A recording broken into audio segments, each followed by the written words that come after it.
Hey, I'm Alex, and welcome to Hallucination. If you love true horror stories, consider subscribing.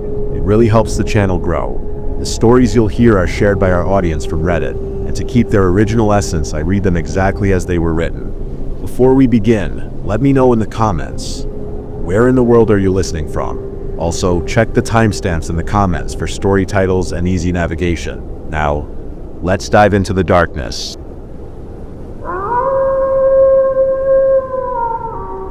Trudging through the snow once again, I hugged my upper body, more aware of the sting of the cold now that we had just emerged from this pit of heat, fire, and despair. Jacek followed right behind me, his dog trailing along demurely. "I'm sorry," Jacek called out to me for about the third time in the last 10 minutes. I didn't respond, but I did slow down, allowing him to catch up with me. "I'm sorry," he repeated, and I dropped my arms. "I'm not mad," I said softly. "Really?" "Not at you, specifically," I specified. "Kind of at everyone." "Everyone. Absolutely everyone ever," I muttered. "I thought you'd be angry at me for not telling you." "I'm glad you didn't tell me." "Yeah, part of me kinda wishes you did, but I get it, and now I wish I'd listened to you back there. Think I'd be happier not knowing." "I understand." We continued to walk on in silence. "Okay, back to normal," I said, dropping my arms. "Just like that. Hey, I can't keep riding this out, can I?" I put on what I hoped to be a cheerful smile. I hardly knew Jeremy anyways. Could been anyone. "Sure," Jacek mumbled. "But this isn't like something where you doubt yourself based on the actions of your family members, right? Maybe there's just a little bit of that." "Well, there shouldn't be. You're not a saint, but you're still pretty amazing." "Amazing," I echoed, raising a brow at him. "I mean, well, he stammered, coloring. "I just think you're pretty great. See, I thought when you and I would meet again it'd be awful. I figured we'd be at each other's throats in an instant, and that you'd resent me for cursing you, and that I'd feel all the disappointment and the rage again. But you don't seem to, and I didn't. So, yeah, I just think that's nice. If you thought it'd be so horrible, then why'd you come?" "You asked me to," he said quietly. "That's to say, you asked me for help, so it was just the decent thing to do." I came to a halt in front of the porch, turning to face him, and if I hadn't asked for help, if I hadn't asked for your help and simply wanted to see you, would you have come then? Jacek stared at me, inky black eyes deep and unreadable. He swallowed audibly, then opened his mouth to speak. Before he could say anything, the door swung open. Ciez was upon me in the blink of an eye, pulling me into a hug. "Thank God you're finally back." I was starting to get worried. "We're all right," I assured him. The devil was rather cooperative. "Was he creepy?" I shuddered. "You don't even want to know. Just be glad you didn't come along." "I am. I made some excellent progress over here," my little brother explained proudly. A mischievous glint in his eyes, he reached into the pocket of his sweater and pulled out a black woolen hat. "Is that Tom's? How'd you get it?" I inquired, voice shrill with amazement. "Simplicity itself, my dear Watson." Ciez grinned and fingered the hat fondly. "I figured I should work towards you to some extent. I got this little bug in my brain that Hayes wasn't really the popular type, so I went over to him for a chat. Let me tell you, that man is starved for attention. He didn't even mind that I'm literally your brother. He didn't mention the blackmail in his online endeavors, of course, but it turns out he's a total weeb, and he went on about anime for hours. And I do mean hours. I kept waiting for him to lose something, and eventually I just asked if I could borrow his hat because my ears were getting cold. I just kept it on and kept him rambling, and then when that was finally over, I just walked off with his hat still on. He didn't even notice. That was so smart," I praised him, knowing exactly what he wanted to hear. Thank you. I'm glad you know it. It was, after all, a hell of its own." He tossed Jacek the hat, who caught it in midair, and proceeded to hold it out for Licorice to sniff. "I'm gonna need some time with the pooch now," he announced. "Could take a while to make him understand what I want him to do, but I'm optimistic." "Need any help?" I offered. "No, you two go on and catch up. It's fine." Casimir and I retired into the kitchen to have a chat. It was already late in the afternoon, and darkness had settled comfortably over the treetops. Kaz was very eager to hear about Hell, asking me a bunch of questions and trying to get as many details as possible. I told him what the devil had said about him, and once he'd let that sink in, I shared what I'd learned about Jen. Kaz was shocked, but he took it a little better than I had. Jaysk returned late in the evening. He would undoubtedly spend the night, so I prepared one of the guest rooms for him. He was leaning in the doorframe, watching me as I changed the sheets after rejecting his help several times. "You've already saved my skin. It's the least I can do," I insisted. "I hope the Leshy's off your case now." "He should be. A deal's a deal." "Good. So what do you do about Hayes?" Jacek asked. "He's obviously a threat. I mean, he somehow acquired your soul, right? And he had to have known that it was yours, that you were lacking it. How?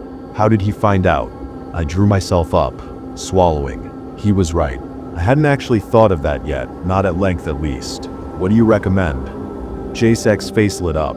"Well, where I come from, and you've seen where I come from, we have a ton of specialists who'd be perfectly capable of getting the answers you need." "So you'd opt for torture?" "Definitely." "Okay, let's assume that I don't."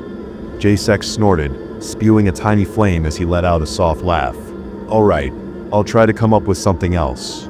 But just so you know, I've got the necessary connections." I stared at him for a moment, eyes wide and lips curved, the man with fire in his throat. "I'm very glad you came, Jacek." "So am I." His voice had gone several notches lower. "But as for what you said before, no. I think I wouldn't have come if it had just been to see you. That's over. I'm sorry." I bit my lip hard, lowering my head and nodding. "I understand. I guess I misread things," I said softly, giving him a strained smile as I walked out. I didn't go to bed. My mind was a whirl with pent-up warmth and unwelcome emotions, and thus, I stepped out onto the porch. Darkness had settled over the treetops, bringing with it a soothing quiet. I stood and listened to the silence. Eventually, I picked up on laughter, talking, and, weirdly enough, coughing coming from the direction of the sauna. Apparently, the Bannock was hosting one of his social gatherings. That was honestly just perfect, even though it sure didn't feel that way. I reluctantly stepped off the porch and began stomping my way through the snow across the yard. Once at the sauna, I took a deep breath, steadying myself and reaching out to knock at the door. With each time my knuckles collided with the surface, my anxiety mounted. The door was opened, and the Bannock stood before me, looking up in confusion. "Good evening. I'm sorry to disturb, but I was hoping I could join you and your friends for the night." The Bannock's eyes widened in astonishment. He was silent for a moment, then said in that eerie voice of his, "Shed your clothes and come in." I followed him inside, swallowing the lump in my throat as I entered the half-light of the changing room. There were a couple tunics lying on the benches, and just as I'd expected, a cudgel and a caftan. They'd been tossed aside with surprisingly little care. In the other room, the conversation was getting more animated, and there was also that coughing again. It didn't sound right.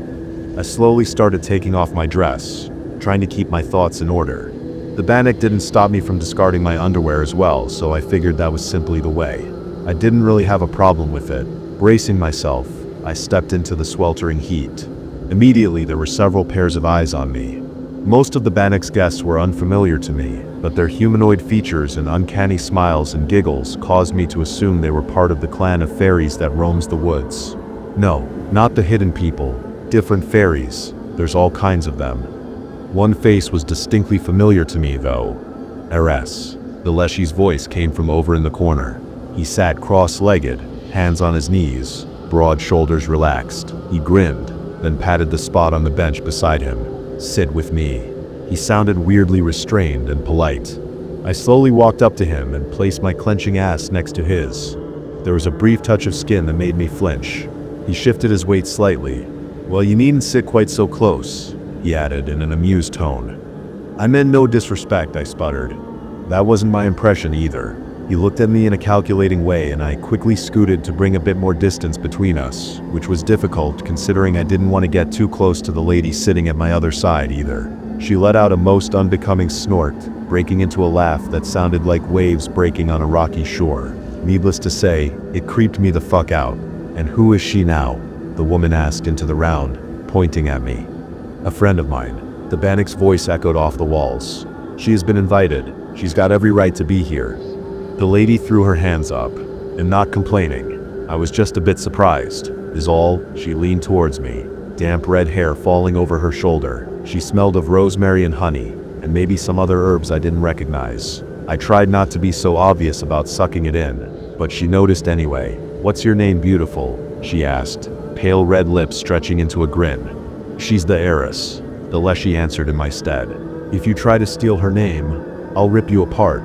"Ooh, calm down, I wasn't trying to mess with your maid." "She's no more my maid than you are my grandmother. Stop running your mouth if you know what's good for you." I chuckled a bit at his response. I had no idea why he was defending me, but for what it was worth, I appreciated it. The Leshy turned to face me with something akin to kindness in his gaze. "Something's changed," he remarked. "I noticed it earlier. I solved our outsider problem. Came here to tell you." "I see. I did what you asked." "I know. You're free of your obligations towards me." He drew in a deep breath. How he was able to bear the heat without batting an eye was beyond me. I hadn't taken a steam in ages, but I didn't remember it being this hot. "Am not," I contradicted, shifting in my seat.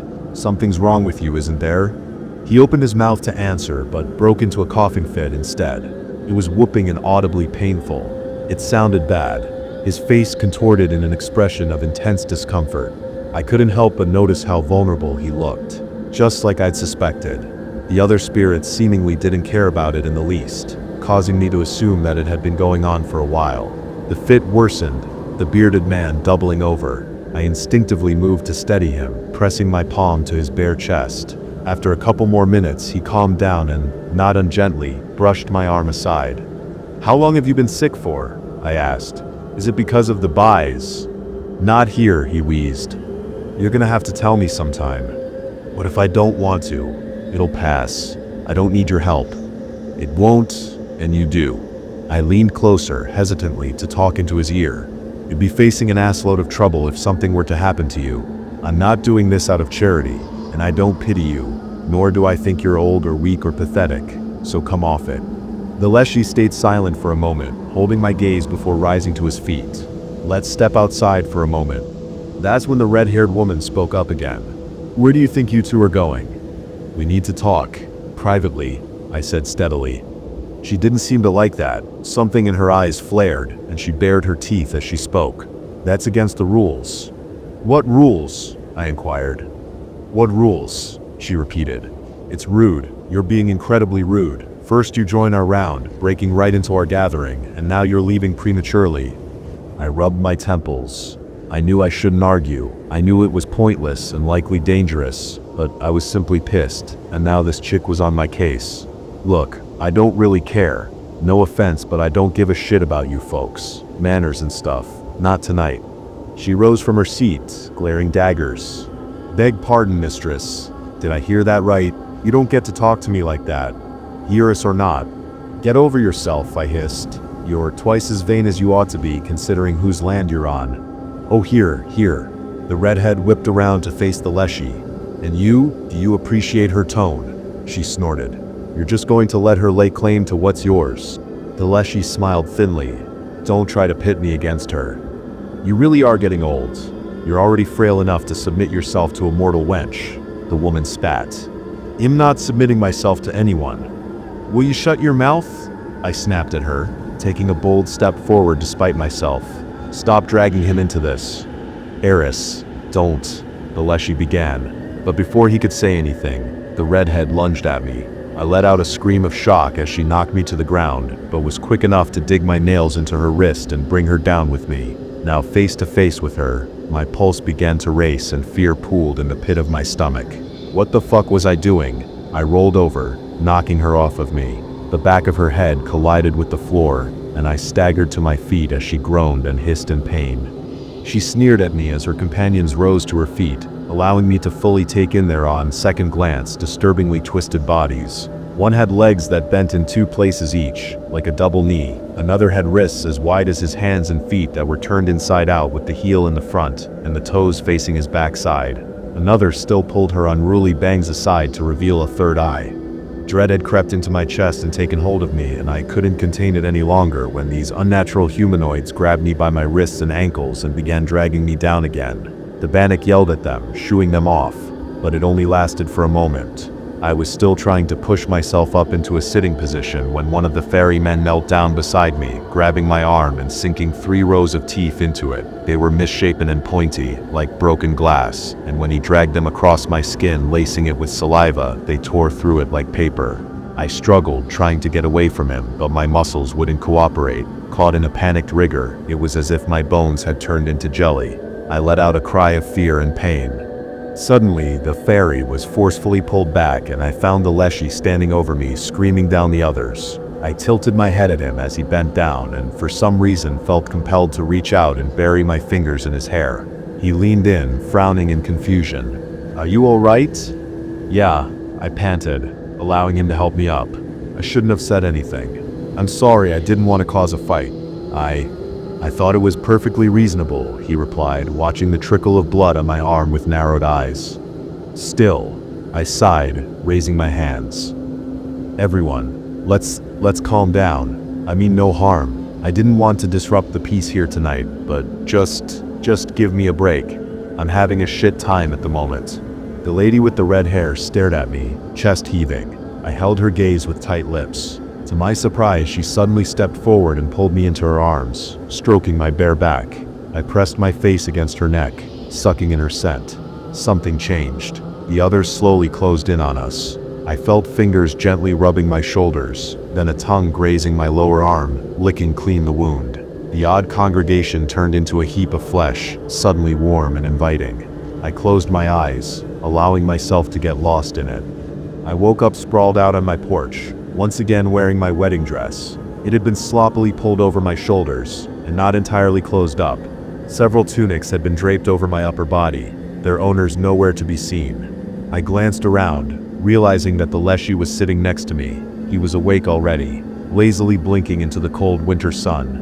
Upon noticing I had joined the land of the living once more, he staggered to his feet, gripping the banister for support. He wiped his sweaty brow and broke into another coughing fit. He looked a frightful lot smaller than in the little dark room before. "Come see me on the Red Meadow tomorrow morning. Try getting some rest in the meantime. Don't even. Do I still have all my hands and feet? Did anyone bite something off?" "No. Well, you nearly did, but I won't go into that." He tilted his head, clearly thinking of something amusing as a smile tugged on the corner of his mouth. "My lifeless eyes are up here," I said, pointing at my face. "Sure, you were something to behold last night." I raked a hand through my hair. "That was, well, I'm not gonna lie and say it wasn't fun, but don't expect it to happen again, and I don't want this to spread. Please just forget all about it. Not a word to anyone. You got me. Especially not the Black Miller, I assume." He let out a resounding laugh. I sighed. "It won't make any difference to him," I said under my breath. "But I have a reputation to uphold." He regarded me, mirth gleaming in his eyes. "I want Bandy your name. See you tomorrow." The first thing I did was take a long shower. You don't want to know what I had to wash off. I quietly poked around the house in the early morning and ended up making breakfast. Both Casimir and Jacek were still snoozing away peacefully when I poked my head into each of their rooms to wake them. "You look like shit," Sies remarked, patting past me. "Didn't you get any sleep?" I responded by shoving a plate in his face. "Eat." "Yes, Mom." "Any signs of the dog yet?" I asked Jacek when he joined us at the table. He shook his head, raising his brows as he let out a long yawn and blinked several times. A rather charming effect. "None. I think he got what I was telling him though. He's clever, and down in hell the hound's job is to chase down runaway souls, so I think it's in his blood. Besides, he can go places we cannot, through walls, closed doors and the like. So you have every confidence in him." No telling how long it'll take though. I've never used him for anything like this before." He grabbed the cup of coffee that I slid over to him and lifted it to soft, sleep-swollen lips. I turned my head, trying to chase away a familiar feeling of warmth in my belly, only to find that my little brother was watching me with great interest. "So that's how it is," he said quietly, smiling like a lion. "Shut up," I hissed. "Are we still talking about licorice?" Jacek inquired and Sies waved him off. "I need to figure out how he found out about my soul. Tom Hayes, I mean," I hastened to explain. "Any ideas?" Jacek shrugged. "Sounds like someone sold you out. Either that, or someone actively sought to hurt you. Must be someone you know really well, though." Idly stirring his coffee, he added, "Present company excluded." "He'd never suspect you," I assured him. "Either of you." "Glad you know it," Sies remarked. "I'm the best thing that ever happened to you." "Sure you are. I don't even want to imagine how much you suffered in the 3 years you had to wait for me to be born." Must have been torture. CA's nodded approvingly. I'm just glad you were too young to remember. Thank God for you. Now that that's settled, what do you think? His face darkened. I think we should call up the rest of the family. We'll arrange for a little stay. A reunion, if you will, and then we'll see if we can't find out more. We should. My head dropped to my chest. How wonderful. Yeah, please save that for when I'm gone. I hate crowds, J-Shack chimed in. But don't worry, I can just go home and then come back when the pups returned. I hope Freak Dog is alright, Ciaz remarked. You're really certain he can do this? I would not have told him to if I didn't. Jacek drank down his last swallow. So here's what I figured. I'm gonna go home now, and then I'll reach out when I know more. My stomach did this weird little jolt. Okay, well, sure, good. Yeah. You gonna go right away, or? Jacek nodded. I think so. Need a ride or something? Ciaz offered. I perked up. I can't believe I never asked you. How did you get here, and where do you live these days? You'll show up at my door, won't you? You want to stalk me? Jacek said, the look in his eyes amused and not wholly unaffectionate. For real though, I'm gonna keep this a secret. I need to keep my aura of mystery. You do? Yeah, otherwise you won't be interested in stalking me anymore. He reached out to pass me his empty mug, poking me in the side as he did. Anyways, I'll get going. And no, I don't travel by plane. I got my own ways. I'll call you up when I'm back. Is Licorice gonna find you though? Well, either he'll come to me or back here, so it works either way. I guess. I could tell something was off. He seemed pretty antsy to get going. There was hardly anything I could do to stop him though. Well, thank you for everything. If there's anything I can do to make it up to you, let me know, okay? Sure, but I'm fine on my own. He paused. That came out wrong, he added. Stay in touch. Of course. Good. Keep me posted if anything comes up. He rose to his feet, stretching and groaning in satisfaction as his back cracked. I grabbed his coat for him and he slipped into it while I was still holding it up. When he turned to me, our eyes very briefly met and I felt a sharp pang of sadness. I heard Ciaz take a drawn-out, slurping sip behind us. Choosing to ignore him, I gave Jacek a very brief hug. He sighed into my shoulder. It was nice seeing you again, Fiona. You too, I muttered. Jacek, can I talk to you outside real quick? My brother chimed in. Yeah, okay. Like, alone? Let me just see you out. The two men left me behind in the living room, looking after them in bewilderment. They stayed outside for quite a while, so I ended up lying down to get some rest. The next morning, I went over to the Red Meadow at first light. I found the Leshy waiting for me, once again in his true form, standing tall among the trees. A creature native to the woods, through and through. Something was different though. He looked smaller and slimmer, like he wasn't taking up as much room as he rightfully ought to.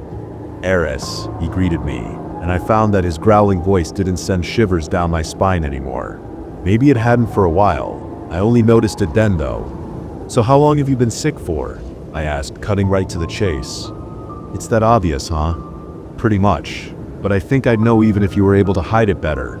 I've been hiding it for quite a while actually. He lowered himself to all fours so we could see eye to eye. I guess now I'll see if it was worth sharing. I'll fix it, I said. Cocky, he replied firmly. Just confident. I'm pretty optimistic these days. Have you lost your respect for the woods, Eris? Never. Good. Either way, you're about to see something that should open your eyes. I followed the wood demon across frozen ground, casually greeting Gus as we passed him. The branches of the trees around us hung down gloomily, heavy with snow and ice, offering a somewhat mournful sight as we passed them. I turned my head away as we walked by the black grist mill, the twin lakes having frozen over. I could only assume that the Vodianoi was laid sleeping at the bottom. The lord of the lake was hibernating. I gave the Leshy a sidelong glance, wondering if he ever allowed himself to rest, if that was even something he needed to do at all. We found ourselves on a small clearing surrounded by fir trees. To our right, a little mound rose from the snow-covered forest floor, opening into something of a cave. I recognized the location. I'd seen it before, despite never paying it much attention. As far as I knew and cared, that cave was empty too. The Leshy stopped me before I could approach it. Watch out, he might be inside. Do you know what bees are? I shook my head no, and the Leshy stepped a little closer to me, pressing his snout to my ear. They're spirits of nature, much like me, except that they don't seek to guard but to destroy. You can be kind of destructive too, though, I argued. I merely protect what's mine from encroachment. The busy will take possession of a creature's mind and then they'll drive it insane. They make it hurt others and kill itself.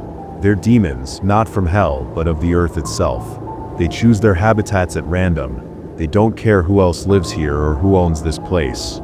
There is no talking to them. They cannot see reason and they have no such thing as mercy. And one such beast has made a nest for itself right here, in the middle of our woods. It's been killing rabbits and deer, but it's been moving on to, well, other entities. It tried to possess me when it first came here, but I managed to fend it off. It's gotten worse since I've grown weaker. It's been afflicting the woods for a few weeks now, like a disease. My heart sank at his words. It's killing the woods, and you're dying with them. The Leshy let out a low growl that, despite our somewhat friendly conversation, caused me to recoil. He didn't do anything though. When he spoke again, he sounded reluctant, almost defiant. I wouldn't put it exactly like that, but yes. So how do we beat this thing? The Leshy uttered a rumbling sigh. I do not know, clearly. Otherwise I would have done it by now. I've no clue. I can kill the animals it possesses, but the Bise itself has no actual physical form. Sometimes it shows itself as a ghost-like apparition. It looks rather human then, but it has no body to speak of. I can't hurt it. That's troubling. You don't say. He pawed the ground with branch-like claws. Anyways, I think here's its hideout. I've seen the figure hovering around here a bunch of times. And has it ever spoken to you? No. It's merely mindless. It's made only of hate. Sometimes it doesn't even fully take over your mind.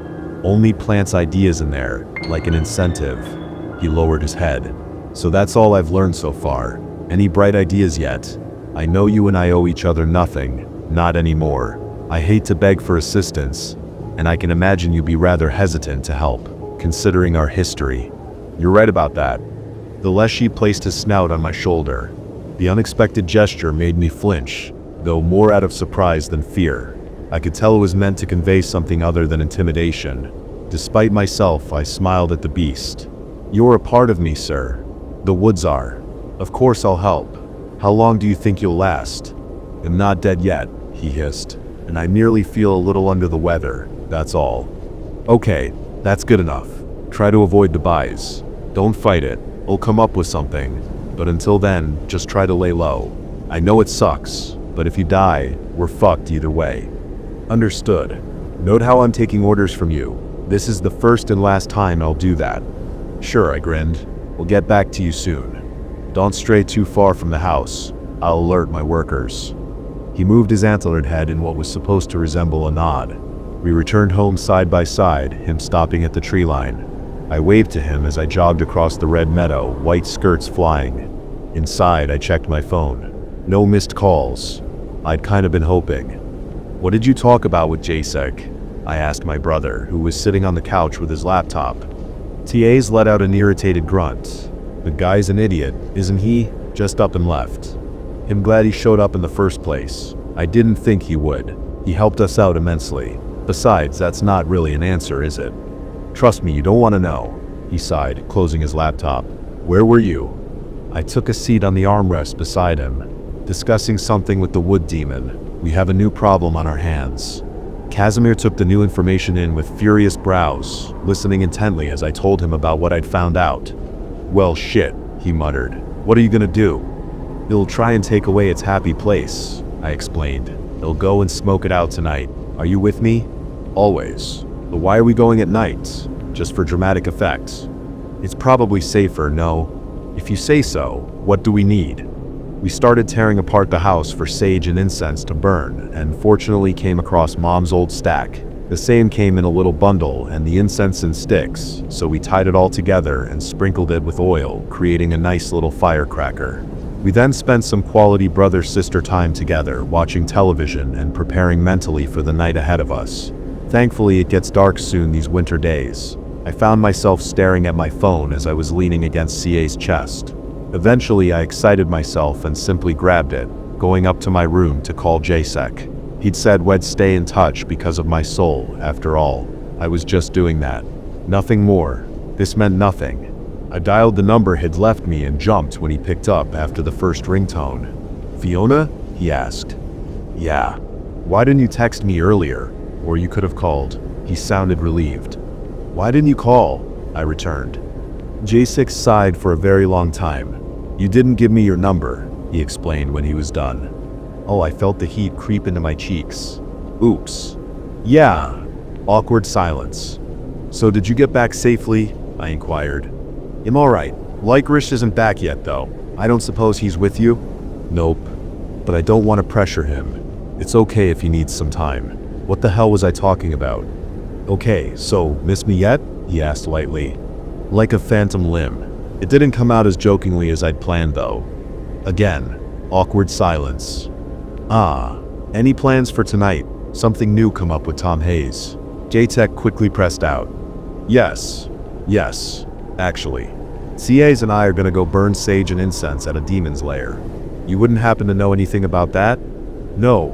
What's a demon? The Black Miller asked innocently. I let out a snort of laughter. I could hear him chuckle on the other end, as well. "Oh, Fiona, sure I do. Sage and incense are a good start, but just what kind of demon are you dealing with?" "They're called BC, nature spirits.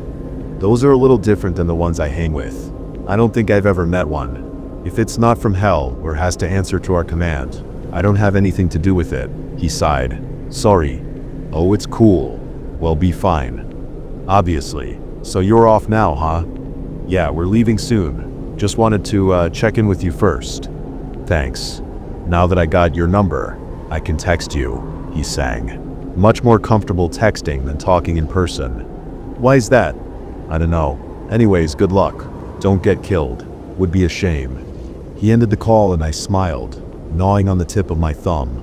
For some reason, that had been just the pick-me-up I needed. When I went back downstairs, Kies was in his jacket and boots already, looking ready to leave. "Do you have your cross on?" he asked me. I nodded, holding up the necklace for him to see. "Do you?" He nodded, and thus, armed with salt, a handgun, our special bundle, and a box of matches, we headed out into the darkness. Knowing my way through the woods well enough, I was able to navigate us, even without the aid of a flashlight. The powdery snow was rather conducive to our sneaking, but the patches where the ground had frozen over gave us a lot more trouble.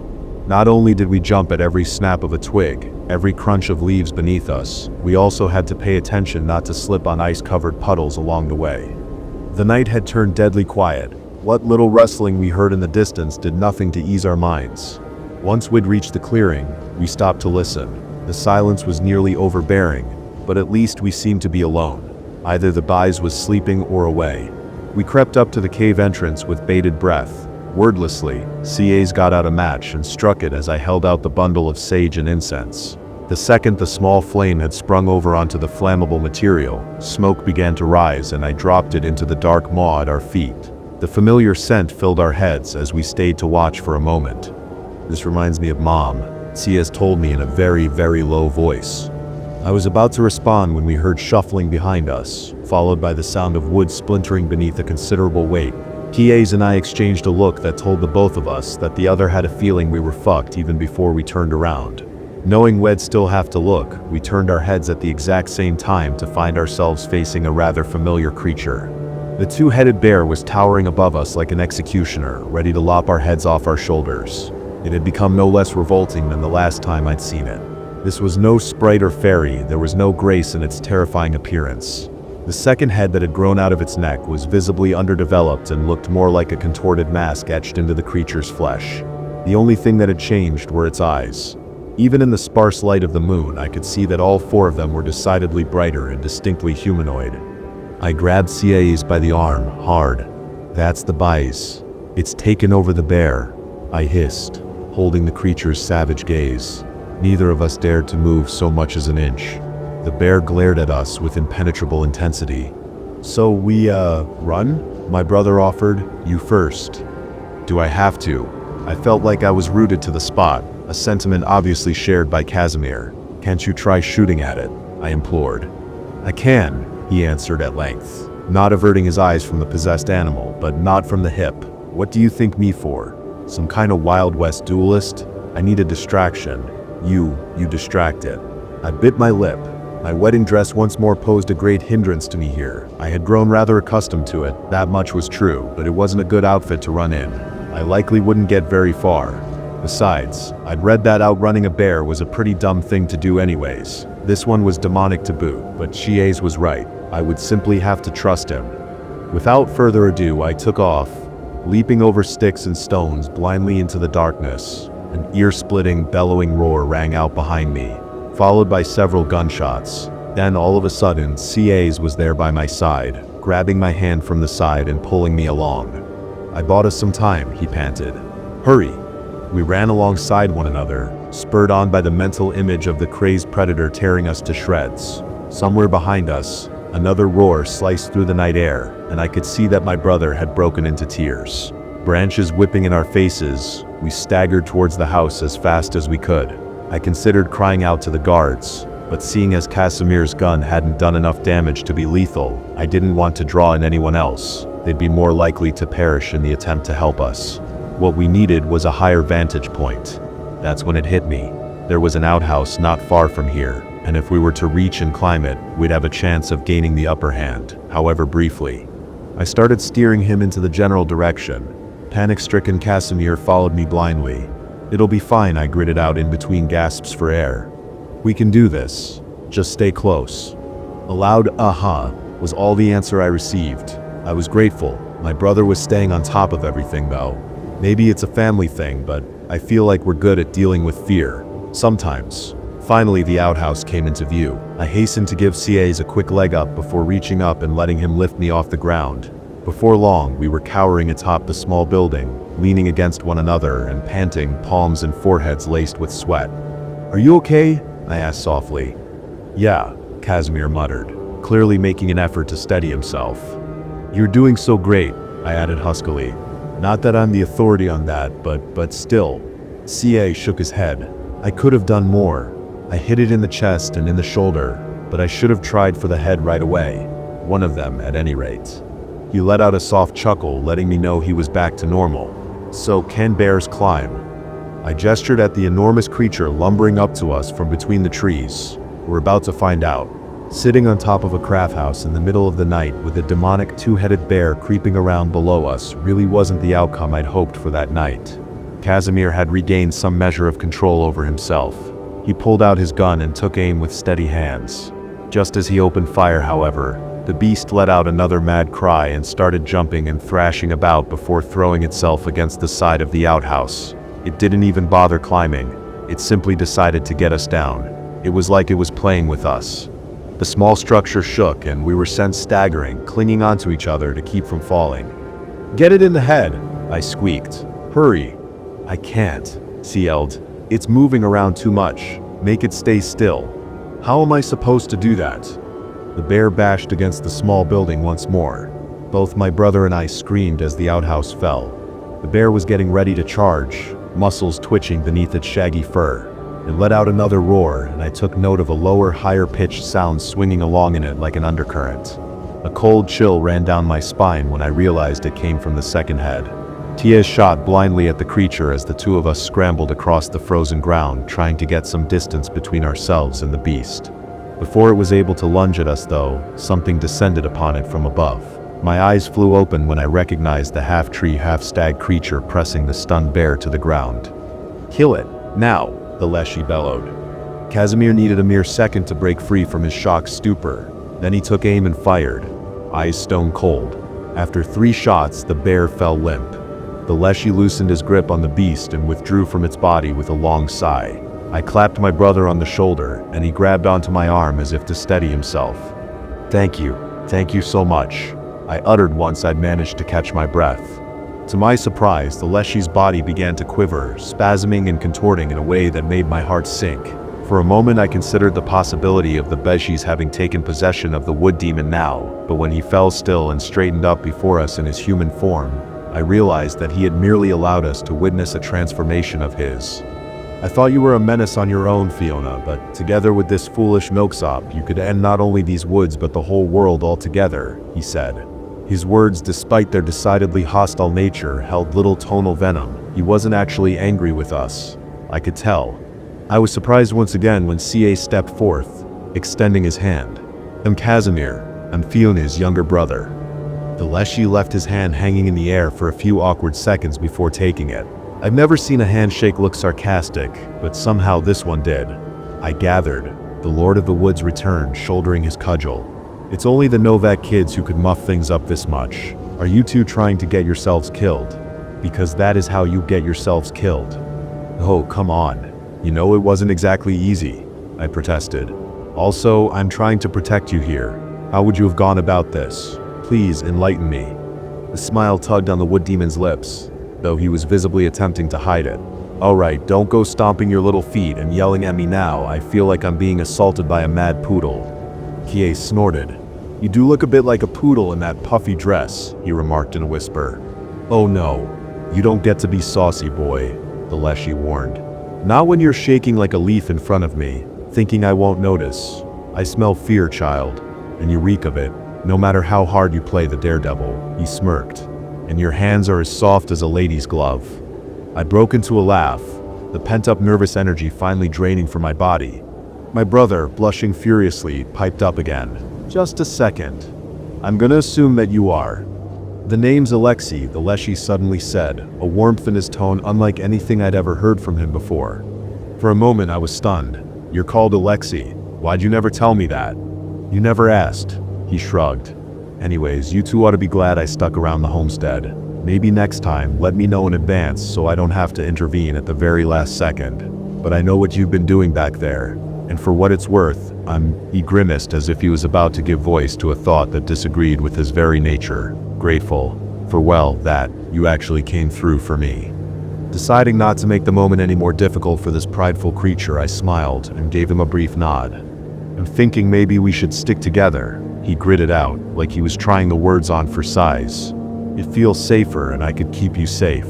Not much of a team player, so this isn't exactly easy for me," but he trailed off, regarding me with probing eyes. I suppressed a very, very wide smile. "Would it be easier for you if I asked you for help? Something like, 'Please, sir, protect us'?" The Leshy Alexei threw his head back, glancing heavenward, as if to ask what he had done to be punished in such a manner. "In not that vein," he grunted, "and you do well not to disrespect me. Wench, I've saved your life twice now, and I could break your bones like twigs." "But you're not gonna," I said softly. He tilted his head. "No," he replied quietly.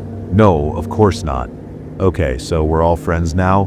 Casimir asked, bouncing back and forth on his heels. "What's our next step here?" "That thing, the Bize. I'm just gonna be the first one to say it scares the shit out of me. Normally I'd just call in a priest, but I guess that's not gonna work," I added.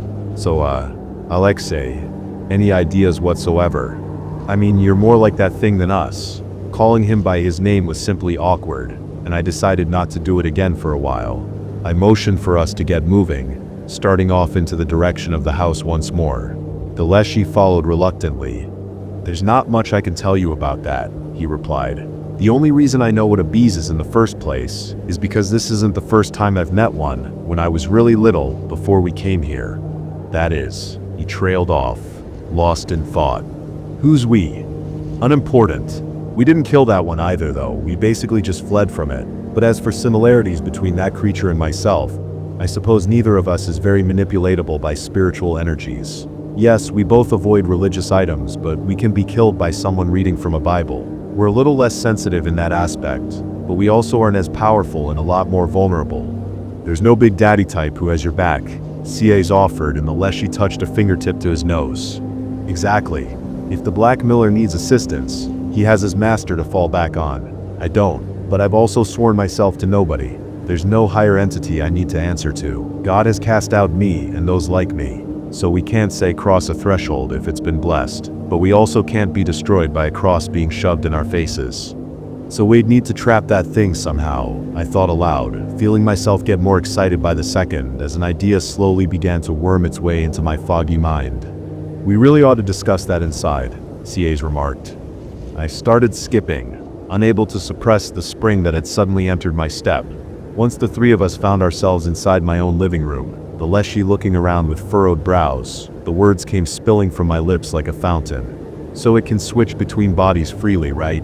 If there was a way we could trap it inside a body though, and then either trap or kill that body, we could destroy it cleanly, once and for all. I know demons from hell can be trapped with a pentagram. I've seen Jacek do it. To the Leshy I added, the Black Miller, you know, that's his name. He used my blood for a ritual on our first date. That constitutes a date for you, CA's threw in. Sure it does. Well, kinda. Doesn't matter. But if your spirits can be manipulated using religious symbolism too, that'd mean we could use that to trap the bodies inside of a body. Once it can't leave anymore, we kill the body, and then it won't be able to use it anymore, but it can't exit it either. We know it's not able to animate corpses, otherwise it wouldn't leave the animals it uses behind once they're dead. Would basically be imprisoning the bodies forever, at least until the body has rotted away completely, but we don't have to let it come to that. We could make a kind of blessed coffin, Casimir suggested readily. Sounds dumb, but no, I know what you mean, I interrupted him. How do you intend to mark the body as blessed though? Alexei inquired, stroking his beard. Because it needs to be alive before the bodies enters it, and it has to be blessed when the demon is already inside. That's the tricky part, I said. It'll be an icky affair, but hey, that's what knives are for. What happened to you, gentle soul? I remember how you used to loathe bloodshed, the Leshy remarked. I still do, but it's necessary. So we're expecting a bit of a fight, are we? TA's asked, wiping his brow. Sucks, but I'm up for it, I think. Me too, Alexei said comfortably, petting the couch cushion he was sitting on. We'll need to be quick about it though.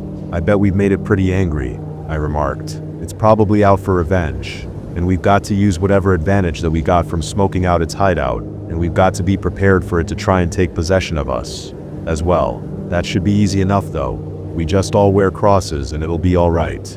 And what about me? The Leshy inquired.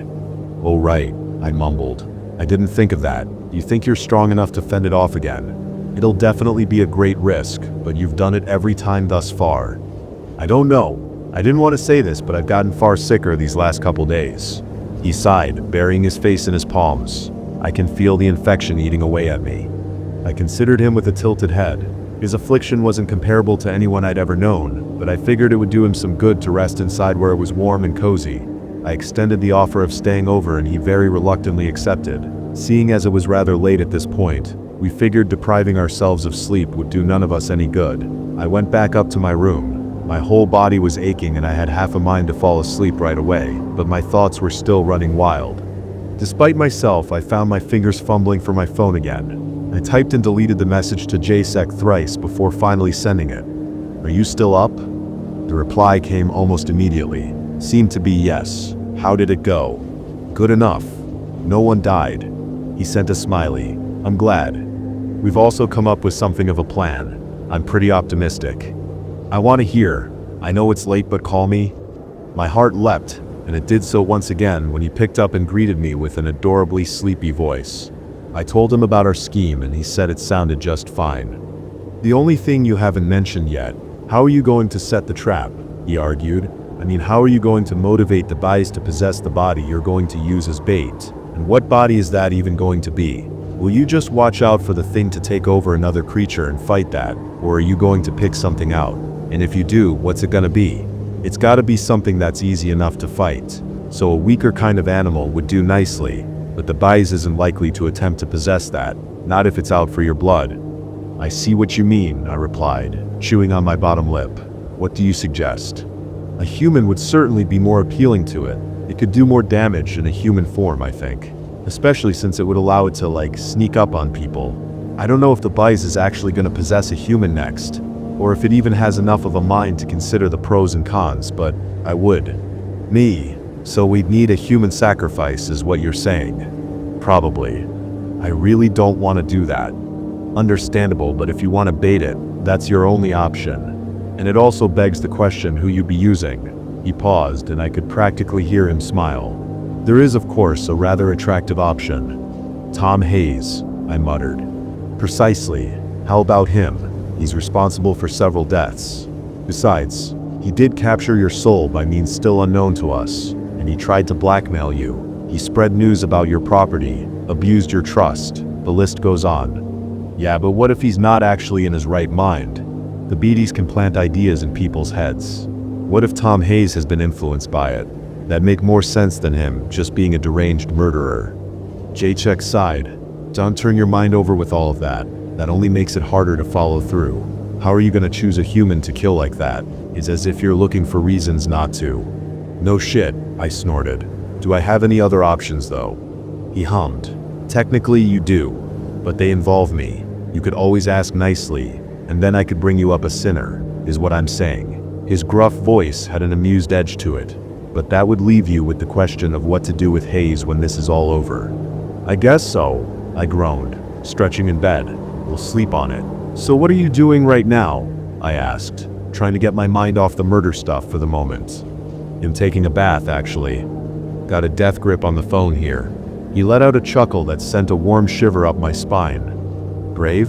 I remarked. So you got your own place? Of course. I'm hella messy though. I could never let you see it. I ought to be embarrassed, really. That kind of got us talking, and I ended up falling asleep with him still on the phone. I realized that when I woke up to a text from him mocking how I allegedly snored, I took some time this morning to think about everything and clear my head.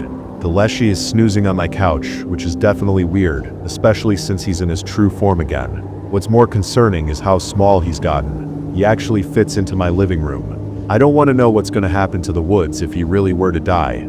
I had made up my mind this morning. I was going to ask Jacek to bring me a prisoner.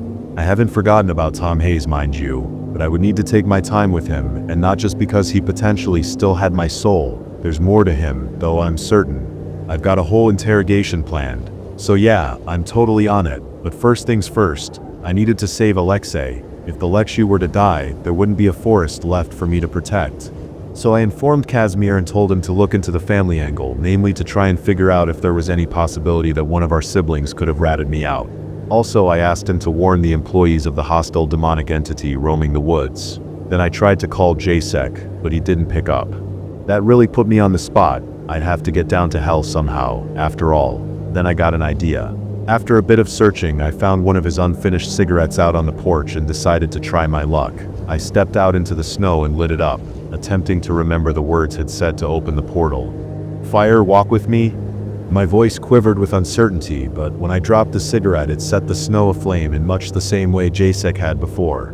Moved by a sudden burst of confidence, I proceeded down the trail. The walk through the corridor had me wishing I could just turn and go back, so eerie was the quiet emptiness. I was almost beginning to doubt I'd come across a door at all when it suddenly appeared in front of me. I gratefully flung it open and entered a place that glowed so brightly I had to shut my eyes for a moment. When I dared to look, I found myself on a street not unlike the one I'd seen in Wrath and Pride before. The sky in this sphere of hell was of a faint green hue, and it was nearly as densely populated as the others, except here, there was a notable lack of groups and pairs. Everyone about appeared to be by themselves, and no matter who I passed, they all looked at me kind of funny. I tried not to stare at their various deformities. Some had skin the color of a bog, with lumps and stores covering it like bubbles. Others had a distinct surplus of fingers and hands. After roaming the sidewalk aimlessly for a little while, I braced myself and stepped up to a woman with a hole the size of my head in her stomach. "Excuse me, where's the nearest elevator?" She pointed wordlessly in response, and I hastily moved on. The elevator wasn't as busy this time. I appeared to be the only one waiting outside the cabin. When it arrived on my floor and the doors slid open, I was only a little surprised to find the human spider waiting behind them. Forcing a smile onto my face, I entered. "Hi. Don't I know you?" the spider asked. "Actually, yes. I was here a couple days ago." "Right. The scared little newbie. All alone this time. How come?" I didn't know how to feel about this creature getting all conversational on me, but I didn't want to be rude either. "I'm actually looking for someone. Jacek Hedman. Do you know him by any chance?" "Sure, I remember. He was with you the last time. Think I saw him earlier with his little clique. Lust probably is your best bet. Try the hole." "That a drinking joint?" "Their favorite." We began our ascent, and I thanked the spider before stepping out of the elevator. Looking around, I was surprised to see that the hell sphere of lust strongly resembled the kind of red light district you'd find in a lot of big cities. At the same time, I felt like I was setting foot into a carnival. Either time worked differently down here, or it was always night in lust. Darkness had settled above the roofs of buildings and the tops of skyscrapers. A rose-tinted moon hung in the sky, surrounded by twinkling stars. The streets were shrouded in thick fog, pink light catching in the wafting, swirling plumes. Neon signs illuminated large, shifting crowds as music blared from open doors. The ground seemed to vibrate with the beat. Despite my own better judgment, I found myself strangely elated, marveling at the sights and sounds. My senses were being battered, but it was weirdly beautiful. I began looking around, a spring in my step. Hole, hole, hole. The establishments I passed by, though visibly seamy, looked strangely inviting. Eventually I came across a purple sign spelling out exactly that name. Taking a deep breath, I stayed myself, patting down my skirt as I marched up to the double doors. They were guarded by a broad lady bouncer who gave me a lopsided smirk. "All in white down here," she commented. "You sure know what'll get you noticed." "Does that mean I can get in?" "Sure, you walking bit of blasphemy," she laughed, holding the door for me. Beaming at her, I slipped inside. The club was packed. It was hard to take so much as a single step towards the center of the room without tripping over at least two other people. Some really intense beat was booming throughout the room, the stale air shivering with the rhythm. Amidst the bright flashes rotating through the darkness, the chatter and the noise, it took me a moment to realize that the partygoers had actually formed somewhat of a circle around a person in their middle, watching and cheering them on. Curious, I cautiously pushed and shoved my way through the crowd until I was standing right in the front with nobody blocking my view anymore. My heart skipped a beat before dropping into my stomach when I laid eyes on him. Jacek was dancing like a wild fairy, throwing his arms, spinning and shuffling his feet loosely, looking utterly dramatic and totally relaxed at the same time. He was dressed even better than the last time I'd seen him, sporting a crimson shirt underneath a mesh long-sleeve top. Somehow he met my gaze from across the room, but he didn't stop moving, staring right at me with effortless intensity. I took in his face. In the short time we'd been apart, he'd apparently gotten a new hairstyle. The sides and back were cropped in a handsome undercut, leaving fluffy jet black curls on top. Then I realized he was wearing makeup. Dark red powder adorned his cheekbones and brows, with a bunch of little pentagram stars and hearts drawn onto it in white. Eventually the song ended and Jacek straightened up, arms dropping to his sides and a grin slowly unfurling on his lips. There was a mere moment of silence before the music started up again, and Jacek's voice filled it immediately. "Hi Fiona." I fucking melted. Jacek stepped forward, casually resting a hand on my arm. "Stay on your feet there now." "Fine," I sputtered, instantly cringing. "I mean, I'm fine. Funnily enough, I kind of expected to see you here today. Just a hunch." He started pulling me over to the bar as the music got louder again. "Let's get you something to drink." Okay. Hey, so the new hair. I love it," I stammered out. "And the makeup. How come I only get to see this now?" This seemed to genuinely take him aback. He raised his fingertips to his cheek. "Actually, I put it on whenever I've got the time. Do you like it?" I nodded eagerly. He laughed. "You know, I actually didn't put on any of it when I went to see you because I was sure you'd make fun of it, and my buddies kept saying it looks girlish and weird." "As if," I snorted. "Wait, you saying you cared about what I'd think?" He stayed silent for a beat before merely shrugging. He gave the bartender a friendly wave and held up two fingers. The other man nodded and started mixing something. "What brings you here? Want a prisoner for your ritual after all?" He had to speak directly into my ear to drown out the music. "Yeah, I've decided I'll keep Tom Hayes for later. I ain't got my soul back yet, so in the end I might have to rely on him to tell me where he's been keeping it himself. So let's just have him thinking he's fine and safe for a little while longer," I replied against the side of his face, shivering when his cheek brushed against mine as he leaned in just a tad closer. "The soul thing worries me in particular. Lycoris isn't back yet," he said, rough lips tickling my earlobe. "And not just cause of you. I need that dog to be okay. I've already failed him once. I was hoping to do right by the poor animal." "I understand," I nodded, taking and squeezing his hand for a moment of solidarity. My breath caught in my throat when he didn't let go of it. "I wouldn't have guessed he'd wait for me. I thought I didn't matter to him." "You did. You must have." Something in my voice must have changed because he drew back, looking at me with a guarded expression. "I thought we had an understanding. We're friends, Fiona. Nothing more. Stop. Stop that." "Stop? What?" "Well, you know. That. Whatever that is." "I'm sorry, I didn't mean to make you uncomfortable or anything." I winced, raising my hands apologetically. "Did I?" "No, not actively. I think it's just me," he stammered, shaking his head as if to clear his mind. When he faced me again, he did so with renewed, bright eyes. "All right, you're here for a reason. What can I do to you?" His face fell the second the words had left his lips. "For," he instantly shouted, correcting himself. "For you. I meant for you. Fuck's sake." I decided not to push it. I'm here to circle back on that offer. I need a prisoner. Honestly, I would have just sacrificed Tom Hayes and gotten him out of the way, Jaeshik replied, briefly turning away from me to receive the 2 drinks the bartender was now sliding across the counter to him. He handed me one, ensuring that our fingers didn't brush once during the contact. That would have been rather an elegant solution. No. Not everything can always work out smoothly, I commented, inspecting the liquid in the tall glass. It was different hues of red, all swirling as if animated. Strangely hypnotic. Jaeshik reached out to clink his glass against mine. "Cheers." He downed the whole thing in a heartbeat, clearing his throat, he added. "Well, who am I to get in the way of your plans? The elevator spider told me you were here with your friends." I frowned. A strange sentence to say out loud. "Am I? How strange." He gave me a fetching grin. "Can't see them anywhere. Let's just ditch the whole lot." Wait, just a second. Am I like ruining your night out right now?" "Oh, Fiona, you're saving it." We left the club behind and started shoving our way down the crowded streets. "So we're really going to one of the prisons now?" I inquired, heart in my throat. "No need to be scared. I'm with you, but I should tell you, I need to talk to Nick first. Hope that's all right with you." "Sure, whatever needs doing," I hastily attested. I wasn't exactly keen on seeing the devil again, but if it was necessary. Jaeshik and I stuck together as we headed back to Nick's office. Pride was busy as ever, but I wasn't quite so afraid of its inhabitants anymore. I still felt a distinct sense of unease, but it was nothing compared to the first time. Besides, Nick looming over it all disturbed me a lot more. By the time we reached his office building palace, I was feeling rather unnerved. I kept thinking about how it pulled me closer and rubbed my arm, shuddering each time the image pressed itself into the forefront of my mind. We went up to his room anyway, and Jaeshik knocked and called out to him as he had the last time.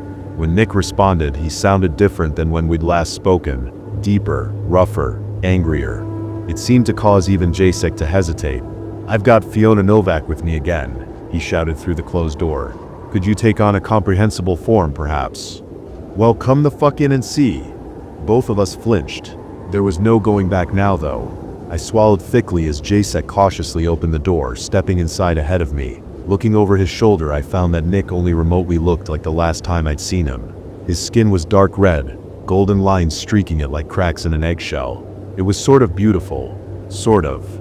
His face unnerved me a lot more. He wore a harshly furious snarl, brows furrowed with wrath and abnormally large teeth bared. "Boss, what's wrong?"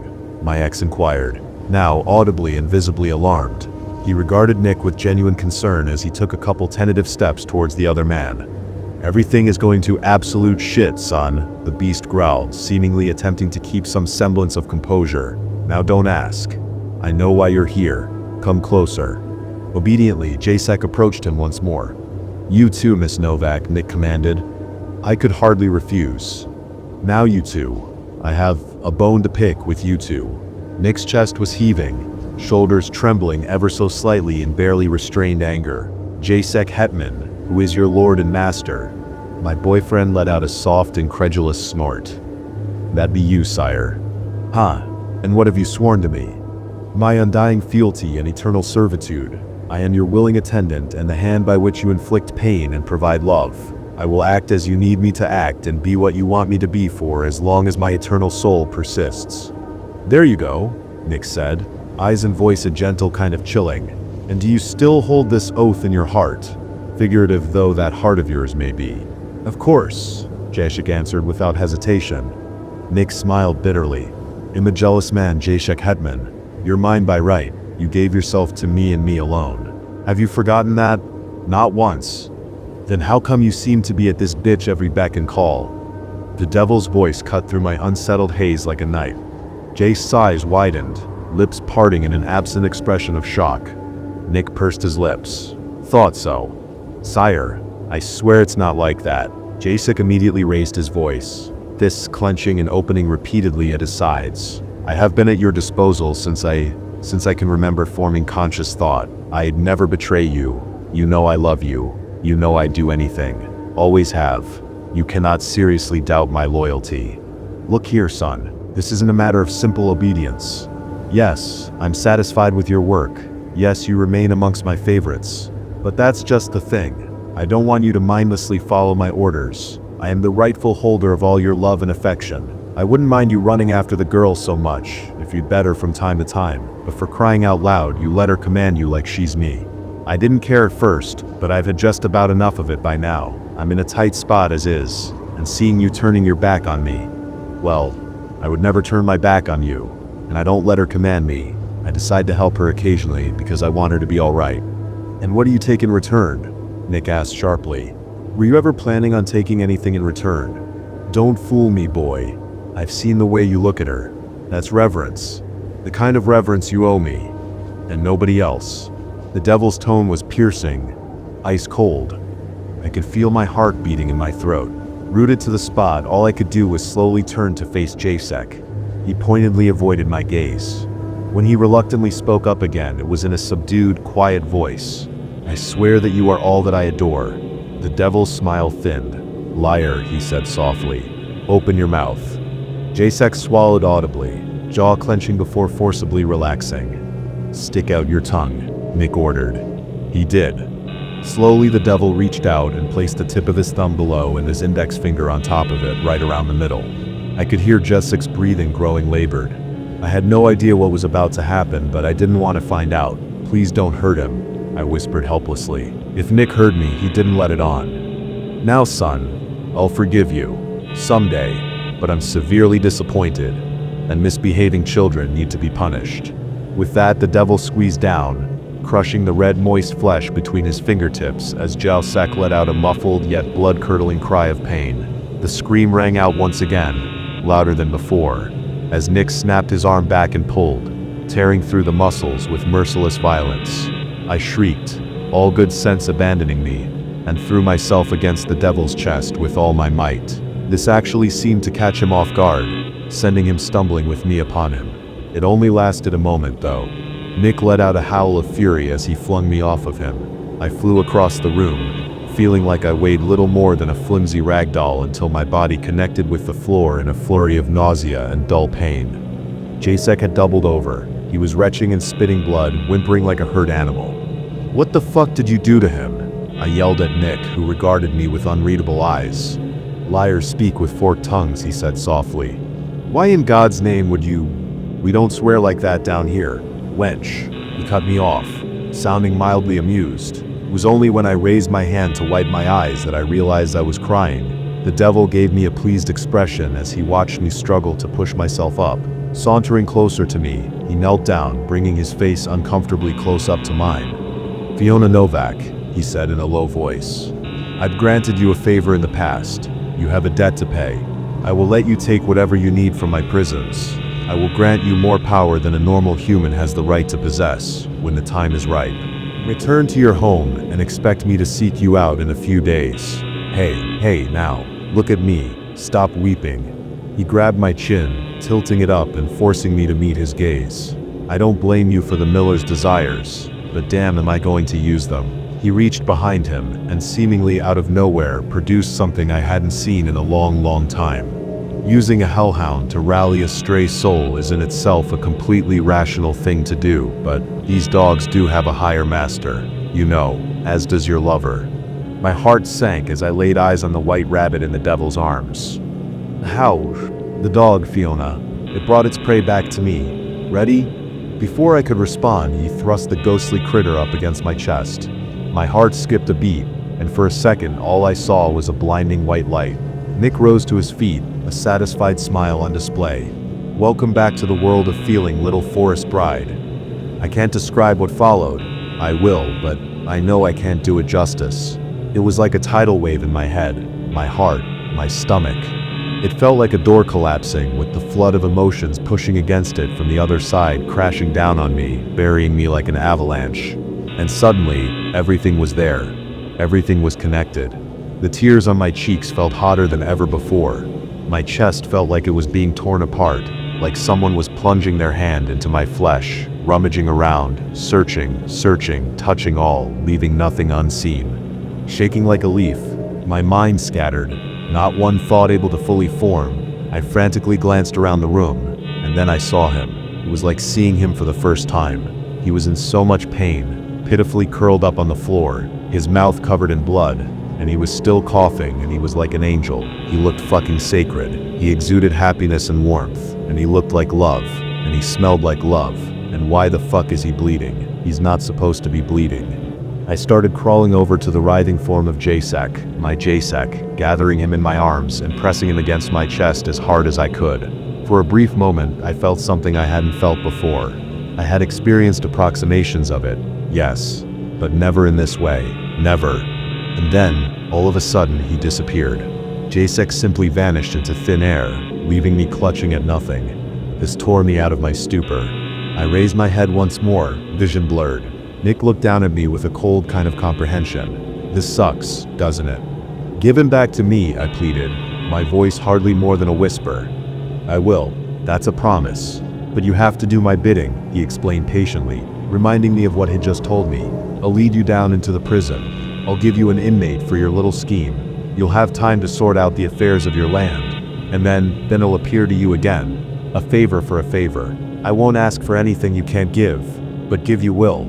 And then, I'll let him see you again. But purely out of interest, how do you feel right now? I feel everything. That's not only how it is right now, but also how I answered Nick's question. I'm obviously writing this from home. I just figured I should mention that this time. So some time has passed since this happened. I'm kind of beaten right now, but I'm enjoying the luxury of taking a breather. Casimir is currently acting as a sort of pillow for me. I'm not usually this clingy, but I need the support right now. That out of the way, let me try and tell you what happened down in hell. I hope I can make this at least somewhat comprehensible, because to be honest, I'm all over the place.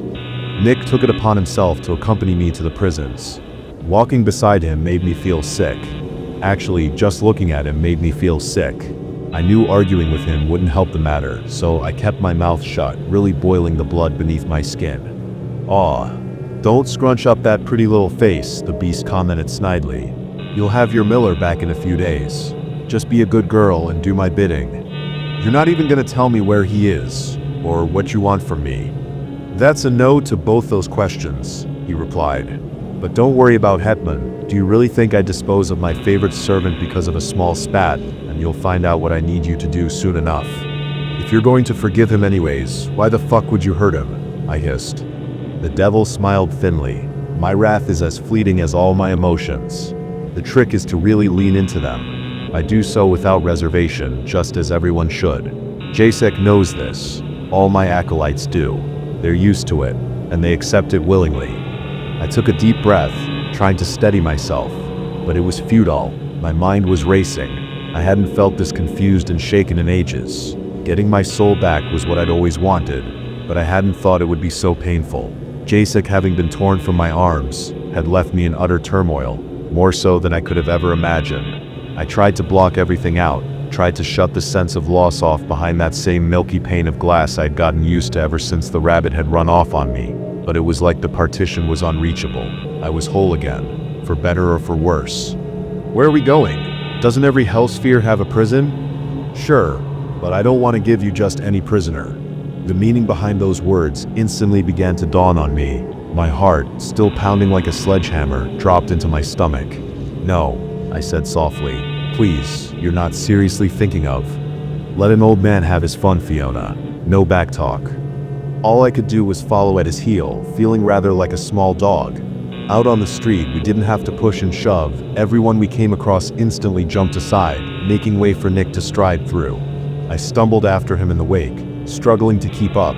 We changed spheres via the elevator. This time, the security spider scuttled all the way into the corner, not saying a word the whole ride. When the ding announced our arrival, we stepped out into faintly familiar, green-tinged surroundings. Welcome to Envy, Nick proclaimed dryly, spreading his arms in a mock gesture of hospitality. Home to, well, just another kind of scum. My brother's an inmate here? Why? I'd be better fitted to answer that, the devil replied, taking up his power walk once again. He led me all the way into the center of the sphere, where an absolutely enormous building loomed overhead. A giant slab of concrete, bigger than anything I'd ever seen before, frightening in its sheer size alone. Here, the crowd seemed to grow especially thick. I noticed a bunch of people standing at the sides of the entrance. The prison was heavily guarded, from the looks of it. Of course, none of them did anything to stop us. The inside of the prison was much like what I'd expected. I've never been to a human prison, but you know what they show you on TV and in the movies. This one looked rather similar to that kind of thing, at least on first glance, except that it was obvious that nobody ever cleaned. The smell of vomit, blood, and feces hung thickly in the air, and it took a lot of willpower not to gag. The corridor I soon found myself standing in was incredibly long, thousands of tiny barred cells lined up on either side, the inmates within them all in a row as if on display. Some cells were slightly bigger than others, but quite a few offered barely enough room for a person to stand in. I tried not to meet the eyes of any of the people we passed by, not the prisoners, and not the wardens either. The one thing I couldn't ignore was the noise, though. Screams and wails filled the hallway, some loud and furious, the sounds of raving lunacy, others low, cracked, and broken, moans of pain, sobs and weeping, pointless cries for help, praying for mercy. I didn't want to imagine what the wardens spent their time doing in this hole. I was certain that a normal prison on the surface was probably like a daycare center compared to this. The devil stopped one of the passing wardens, a curvy lady with green skin and a resting bitch face, dressed in red latex like a nightmare dominatrix, and demanded to be taken to inmate 10789, or some other such large number. She agreed demurely, taking us up several floors before stopping by a cell that looked vaguely familiar from the video I'd seen. I took a deep, steadying breath, trying to assume some semblance of composure. Nothing could have prepared me for the encounter that was about to happen, though. Jeremy Novak was lying butt naked asleep on the hard floor of his dirty, reeking chamber. His hair was matted and greasy, like he hadn't washed it in a year, and stubble lined his jaw. That was really saying something, considering neither of my brothers ever managed to grow anything more than peach fuzz in terms of facial hair. He stank of sweat, urine, and pus. He looked severely malnourished and just overall 3 minutes away from death. I couldn't imagine how long he'd spent in this state. He was covered in blood, wounds and various states of healing littered his body. The streaks on his back made it seem like he'd been whipped, while the marks on his thighs and arms spoke of burnings and electric shocks. The sight was very nearly too much to handle. Nick entered the cell without hesitation. When I didn't follow right away, he grabbed me by the arm and flung me inside with such force that a sharp yell escaped my throat. This caused my brother to stir. He kicked his legs a little, groaning and letting out a whine that nearly broke my heart. Nick growled, "Get up, you piece of shit," he barked, lifting his foot and stomping down on Jeremy's unmoving wrist. I gasped and Jem shot up, his eyes flying open. "This is your big day, Novak," the devil hissed, delight lacing his voice like poison. "Today's the day you're getting out of here." "What are you on about?" Jem asked in a gravelly, broken voice. "You've got a visitor." Jeremy lifted his head, milky, dull eyes fixing me in silence. I couldn't speak, feeling a pang of empathy that nearly caused my stomach to turn.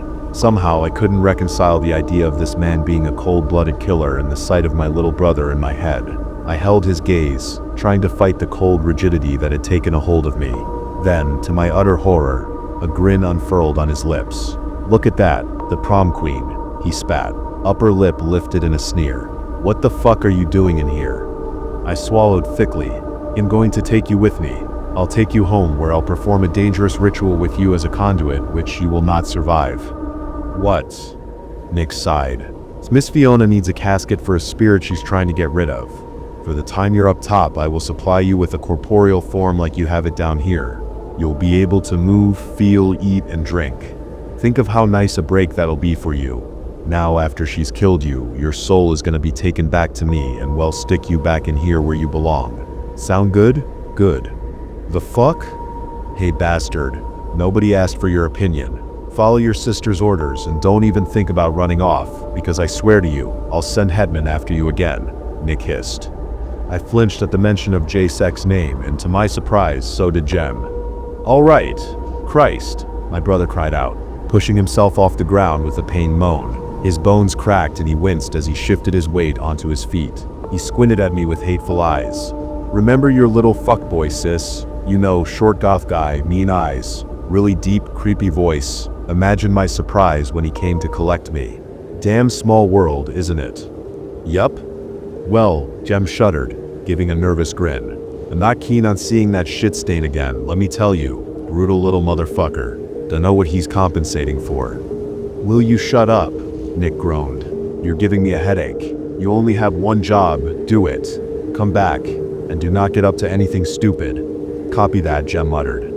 Nick grabbed both of us by the wrist, and before I could even process what was happening, we weren't in the prison anymore. In fact, we had left hell altogether, and were now standing in the middle of my living room, right in front of Casimir, who was typing away on his laptop. Our sudden appearance caused him to scream, scrambling out of his seat and ripping off his headset. What the fuck? He cried out, wild eyes darting between myself, our brother, and the devil. It was weird seeing CAs again. I suddenly felt extremely warm and fuzzy inside. Despite the obvious horror in his stare, I threw my arms around his neck almost as if on instinct, and he immediately reciprocated. It felt like a blanket being pulled around me. Little brother. I had held him before, but it had never made me feel this safe and comforted. This was pretty great. Whoa, he mumbled, pulling me closer. Fi, what am I looking at? Help me out here.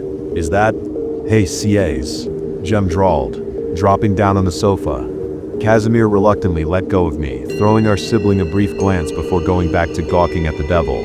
Nick smirked back shamelessly. You, Casimir Novak, are even more attractive in person, he said, voice husky and vaguely threatening. TA's brows furrowed.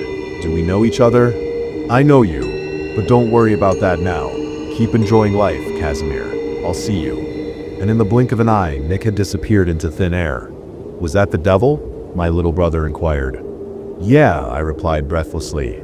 Jesus, what a creep. Look, I'll tell you what happened later. Jeremy, the devil had me take him for our ritual. We should get that over with. I heard Jem snort from behind me. Ciaz merely stared at me blankly. You're saying we're gonna kill Jem? I'm already dead, Ciaz, Jeremy answered in my stead. Don't mean a thing at this point. There was it again, that powerful wave of sadness. I still couldn't believe this. This was Jeremy. My baby brother Jeremy, the same Jeremy I'd grown up with, the same Jeremy I'd played hide and seek in the barn with, the same Jeremy who I'd always done my homework with after school. Casimir appeared to be similarly affected. He looked on in confusion, his eyes wide and glossy. I can't, Fiona. He stammered, his gaze helplessly flitting between us. I sighed deeply. This was exactly what I'd been dreading. I didn't want to have to go into this. I didn't want to think about what we were about to do. I couldn't leave Casimir hanging like that either, though. I ended up sitting down with him and explaining everything, somehow managing to coherently stammer together what had happened to Jacek and what Nick had revealed to me before taking me to the prison. So you got your soul back. I'm so happy for her. TA's voice trailed off when he saw the look in my eyes. Fuck. I need to do this. And fast. I need to get everything sorted. I can't. If I don't see him again, if I don't see Jacek again, I think I'm gonna die or something. I confessed in a shaky voice, clenching my hands into fists to keep my fingers from trembling. Okay, CA said simply. Okay, we can do this. Don't worry. Everything's gonna be okay. You just said okay thrice, and I still don't believe you. No, it will be, trust me. So, Jem, what do we do with Jem? Yeah, what do we do with Jem? Jeremy echoed. I haven't seen you in so long, CA's remarked, still in utter disbelief. What the hell did you do? The princess told you already. Jem gestured at me, lifting a haughty brow. No need to get into the nitty-gritty of things. Oh, you think? Casimir shot back, shaking his head. No, you're gonna tell me what the fuck you did. Why? You've been gone for years. You ran out on me, on all of us. You just vanished, and now you're apparently dead, and also a serial killer. CA's let out a soft gasp of incredulity, still shaking his head frantically. Are you seriously blaming me for wanting to know what in God's name happened to my brother? Jem shrugged. Well, I offed a bunch of sluts, and that's that. Nothing more to it, to be honest. It was hard to keep my composure at his words. Looking at him, I didn't even feel like I was facing my younger brother, but a complete stranger. Jem regarded me with a strangely detached expression, like he didn't care about seeing us at all, like he didn't care about anything. I suppose it made sense. He'd spent the last couple years incarcerated in the hellsphere of envy, being consistently tortured. I doubt anyone would be able to muster up a lot of emotion after something like that, but he was still the same man who, while alive, had apparently committed a series of murders. I would be lying if I said I didn't want to know what exactly had happened. I know you want to ask, and you should know that I don't want to answer, Jem stated. If you want a story about me, ask that prick Hetman. Don't talk about Jasek like that. Oh, come off it, you spoiled brat. Do what you gotta do and don't waste my time. You have an eternity of torture waiting for you, I argued in bewilderment. I'd prefer the cell to having to look at you all day, he growled. How the fuck can you even say that? What's wrong with you? Stop it, Fiona. Just stop. I won't talk to you. I'd rather eat my own shit than talk to you. I took several deep, steadying breaths. Fine. So I guess there's nothing left to say. He stepped outside there for a moment. I'll go get him, Casimir offered, quick to stand up and make his way over to the door. When he passed me, I noticed that his fists were clenched to the point of his knuckles turning white. I swallowed thickly as I turned to avoid my other brother's gaze. I should get you something to cover up, I remarked, moving to get up myself. You do that, Jem called after me as I went upstairs. I couldn't stand staying with him for another second. I spontaneously decided to rifle through Casimir's belongings for some clothes, making a mental note to ask forgiveness later. I found some sweatpants and a t-shirt, and just as I turned around, my breath caught in my throat. Jeremy was standing in the doorway, directly blocking my path. His lips were curled into a gentle, reassuring smile, which would have been a nice enough sight if it were to have reached his eyes. He lifted his head, tilting it to one side, then the other, considering me. Hey again. Get out of the way, I immediately said, puffing my chest out and fixing my eyes on his. I couldn't let him see how much he was scaring me just by standing nearby. In a minute. Fiona, I changed my mind. I do want to share what I did after all. I didn't like his tone. My eyes flitted to his hand and I stifled a shocked yell when I spotted the knife he was holding. He must have gotten it from the kitchen. I instantly realized I'd made a big mistake. I should have never let him out of my sight. Buck. I want to show you, Jeremy said, almost sweetly as he proceeded into the room. Jeremy, drop that, I warned him. Don't do anything stupid. What?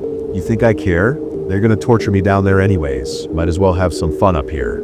Make it worth it, he explained with a carefree shrug. I backed off, nearly tripping over my own feet. CA's is gonna be back in a moment. He won't be alone. That's fine. A moment's all I need, really. Another step towards me. My back was pressed up against the wall by now. God, I actually dreamed of this. You know, he whispered almost reverently as he closed the distance between us and lifted the blade to my neck, not cutting, just caressing. I stared into his gleaming eyes, searching, looking for something I slowly realized was gone. Why? I breathed. You actually have no idea, do you? You have no idea what it was like for us. I did the exact same thing as Casimir is still doing, you know? Well, not exactly the same, but I know he'd understand if he only admitted it to himself. He dropped his arm, grabbing onto my skirt, as if moving to lift it. I didn't want to see where he was going with this. In one swift movement, I tossed the bundle of clothes I was still holding into his face, then kicked him in the crotch with all my might. Jeremy cried out, dropping the knife, and I hurried to pick it up before boring towards the exit, slamming the door shut behind me as my brother howled in fury. At the very same moment, I heard CA's and Alexei come back inside. Help! I shouted, straining to hold the door shut. Jem was trying to tear it open from the inside. Up here. Casimir was by my side in an instant, the Leshy on his heel. Alexei was in his human form, coughing heavily as he dragged himself up the stairs, his powerful frame slightly hunched. Still, when I let go of the door handle and Jem came staggering out, the man with the cudgel was able to subdue him with ease. Chest heaving, I stared at my murderous brother, still naked, lying unconscious on the floor. TA's gently placed a hand on my shoulder.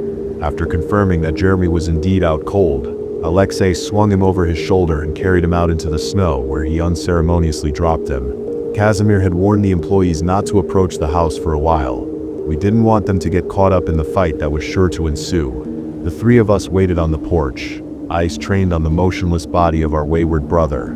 The Leshy started smoking a pipe, no idea where he got that from. I leaned against the wall and closed my eyes, and CA's was typing away on his phone, lifting his head every 5 seconds to check on Jem. All of a sudden, he readjusted his grip on the device and slammed it onto the floor. I jumped, and CA's took a step back, staring at the phone with wide eyes. "What the fuck?" he whisper shouted. I didn't want to do this. What? I didn't want to do this. I just suddenly got like an impulse. I don't even know. The bees, I said quietly. It's here, Alexei confirmed, tucking his pipe away. His voice was low and stern, the look in his eyes steely. Fuck. My brother and I spoke at the same time when we realized that Jeremy had moved.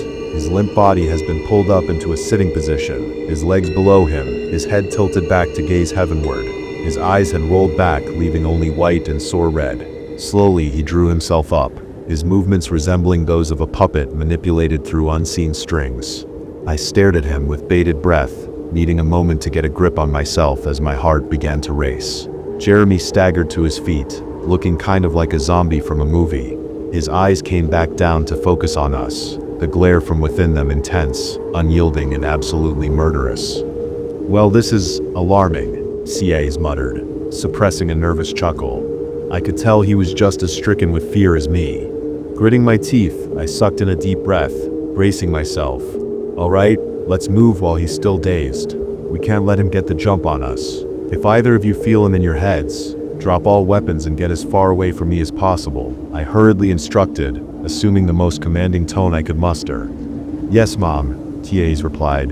He grabbed his cross necklace from the windowsill behind us, hastily looping it around his neck, then reached for his gun. I checked myself. Cross was there. I had my knife. Go time. I lunged at Jeremy's unsteady form, and he thankfully didn't react right away, allowing me to knock him down and sit on his bare belly. The beast let out a furious howl that sounded all too human through my brother's throat for comfort.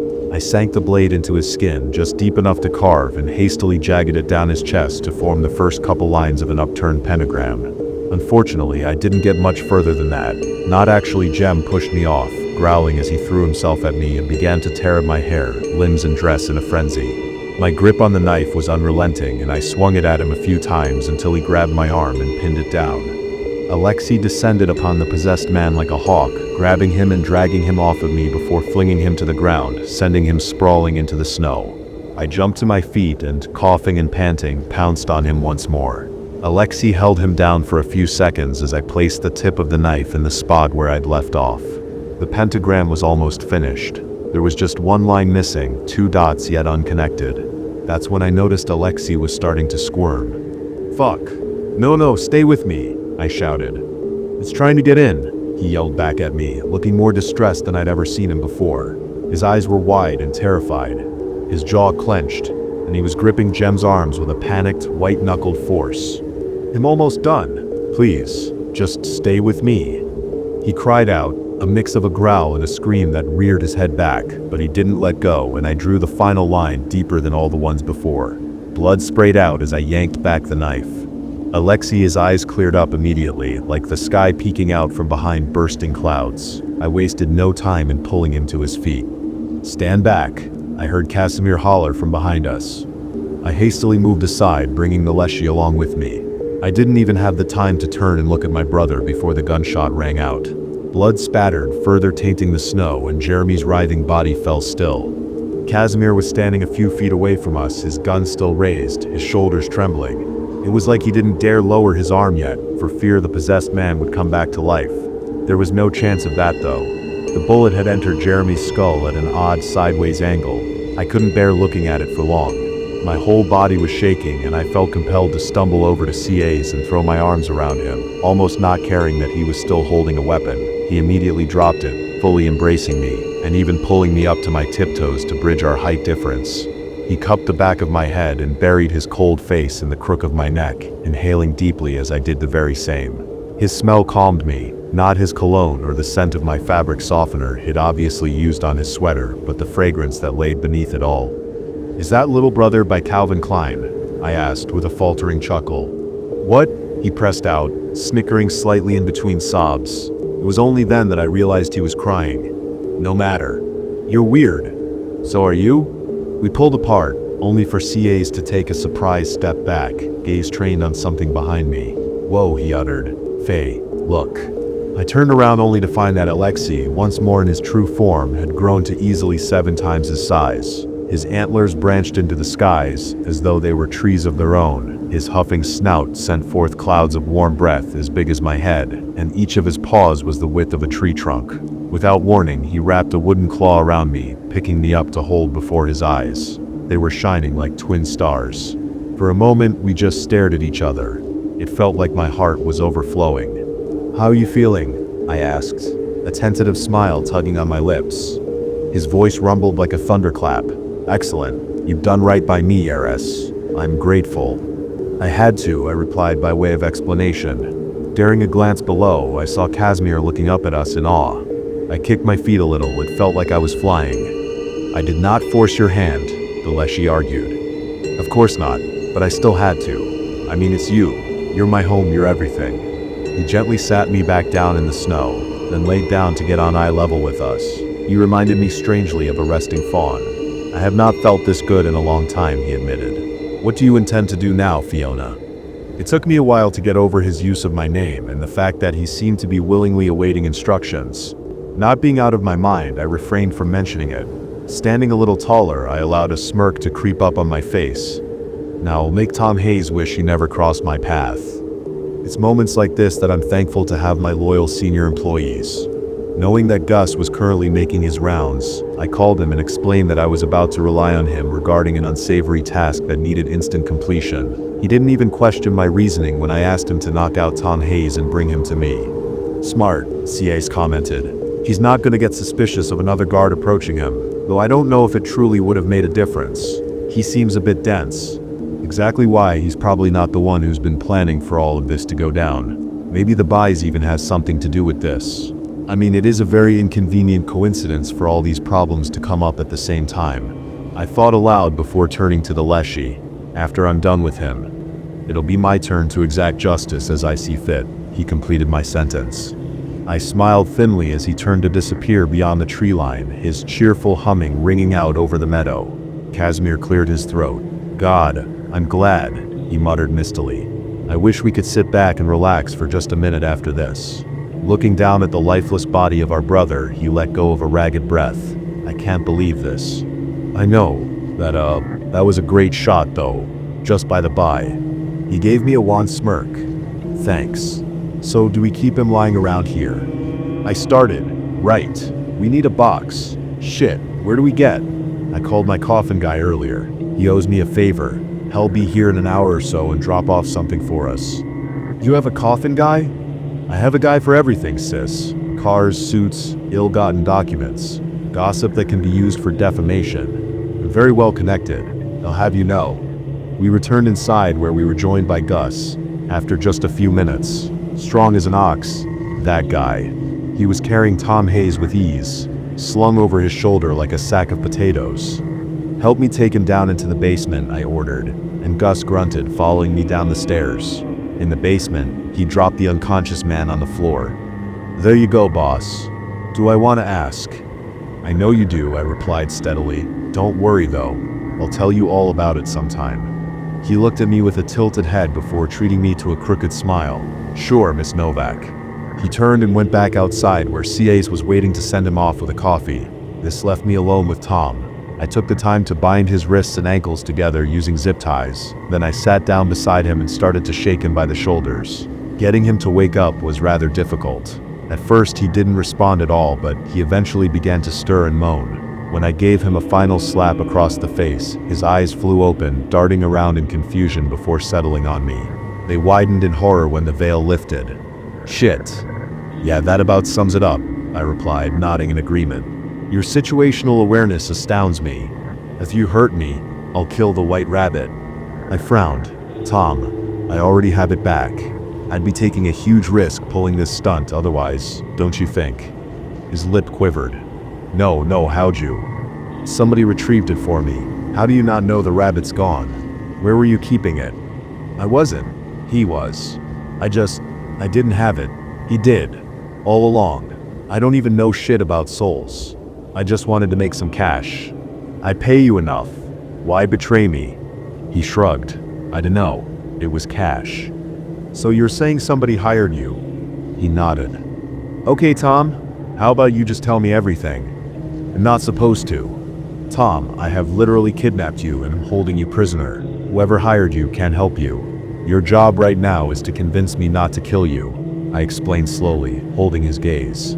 and to hurt you less. You wouldn't do that. Oh yeah? Just a sec. I think it's around here somewhere. I held up a finger, then turned on my heel and started rummaging through the boxes behind us. I had thrown a lot of my old stuff down here, including some things I used to use back when I was with JSEC. These items were of too much sentimental value to throw away, but keeping them in my room wasn't an option anymore, as looking at them caused me pain, a different kind than what they were intended for. Whirling back around, I held up two thin, long black objects, one in each hand. What do you think? Cat o' nine tails or riding crop? Hayes' jaw dropped. Come on, I'm giving you the choice here, I encouraged him. Or, I've got other stuff too if you prefer. He just started screaming. I sighed deeply. This isn't getting us anywhere, Tom. Talk. It's as easy as that. I don't want to have to resort to this. It's no fun if the other person's not into it. Fine, okay. Jesus, you're crazy. I smiled, lowering the whips. I'm listening. Okay, so, this guy came up to me one day, completely out of nowhere. He just showed up at my apartment, and he told me to post a bunch of shit online about the woods, and to set up cameras and upload videos too. He gave me this weird-ass cage with the rabbit inside. There were a bunch of symbols on it, some kind of spell to keep that thing from running off. Anyways, he made me keep it at my place to watch and said I should use it as leverage, if you ever were to find out. The words spilled from his lips, like water from a broken dam. I kept a close eye on his face. He seemed to be telling the truth. Anyways, after you called us in to talk about the cameras, I wrote the note, and then I kinda just didn't know what to do for a couple days. I was getting nervous. I was afraid you'd find out, or something. I kept second-guessing everything, and then I ended up calling that man. I got him to take back the rabbit and store it elsewhere, because I had a feeling you might try to get to it. And that's basically it. He looked up at me with wide eyes, awaiting judgment. Who was he? The man, dumbass. Who was he? Did he give you a name? John Smith. Obviously fake, but I didn't care. I just took the money he handed me when he came over. What's he look like? Tom thought for a moment. In his late 60s, I'd say. Tall, kinda built. Bit of a bird's nose. Green eyes. He trailed off. That's all I got, really. For a moment, I didn't say anything. Then, I turned around once more to look through some other boxes. I finally produced an old photo album which I leafed through, stopping at a specific picture taken several years ago. I fished it out to hold in front of Tom's face. He craned his head to examine it. Could that be him? I inquired, my throat bone dry. Yes, I think so. Tom nodded eagerly. Okay, I said calmly. Then I guess we're done here. I grabbed Tom and dragged him to his feet, forcing him to half stagger, half crawl up the stairs. Behind the basement door, CA's was waiting for us, his laptop at the ready. We took Tom by the arms and carried him over to the couch where we had him sit down. My brother cut his hands free, then shoved his laptop into his arms. There, log into your accounts and delete every single thing you ever posted about us. In fact, delete the accounts too, he commanded. Not in the mood for backtalk anymore, Tom went straight to work. Meanwhile, I went back downstairs to tidy up the mess I'd made in the basement, bringing the photo album with me upon my return. It took Tom Hayes an hour to wipe his social media clean of the crap he'd been spouting. When he was done, CA's cut his ankles loose too, and Tom sighed in relief. Can I go now? Hayes, you're responsible for several deaths. It's because of you that the safety of our property and the creatures dwelling within it was compromised, Casimir said slowly, each word rolling off his tongue with grave emphasis.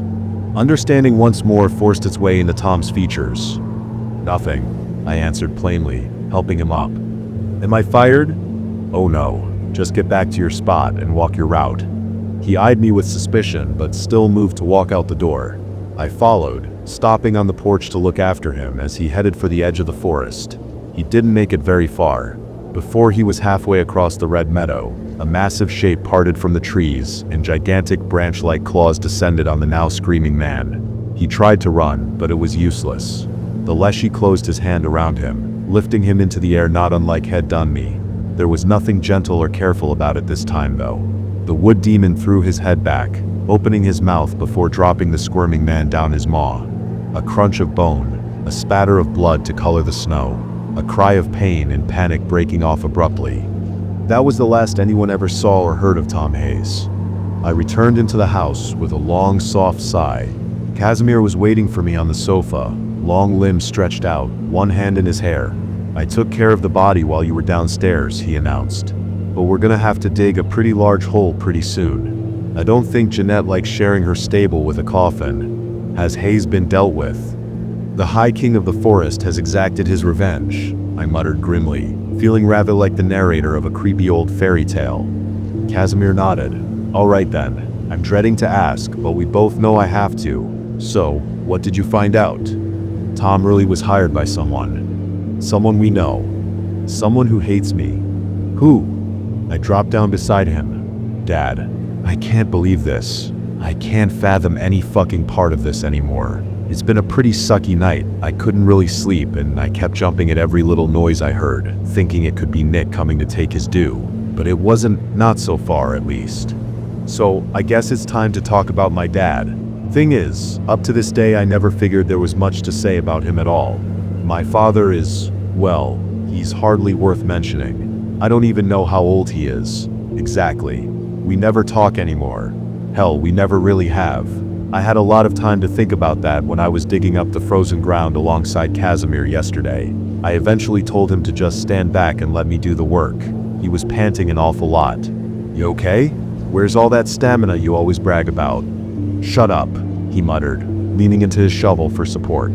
I frowned. CAs. "I'm fine," he grunted. "Let's do this." He lifted his shovel once again, but I stepped out of the hole and placed my hand on his chest, gently pushing him back. "Go get inside, warm up and drink some water. You look like you're about to pass out."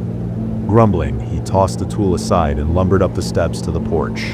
I continued digging for a while, but ended up having to take a break and sit down. I jumped when out of nowhere a brown bird landed on my shoulder.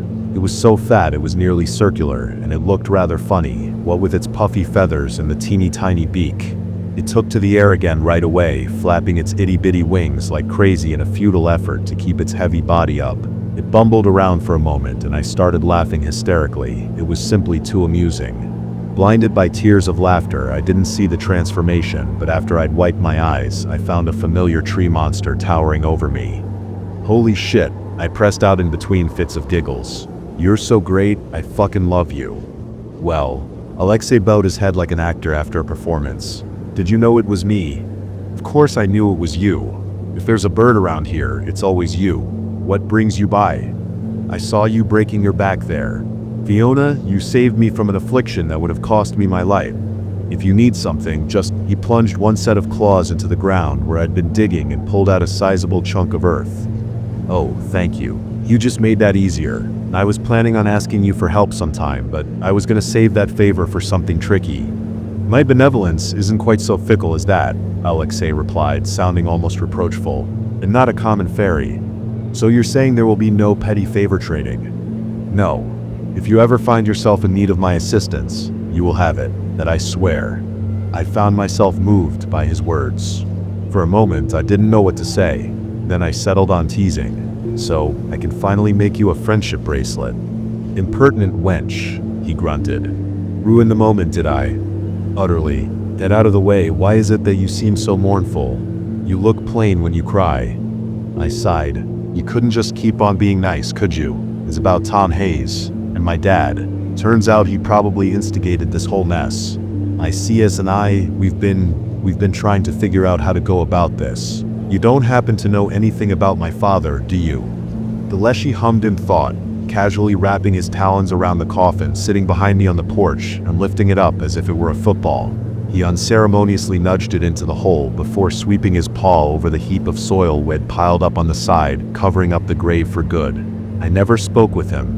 A very religious man, is he not? Yes, definitely. And that's honestly one of the only things I ever really knew about him.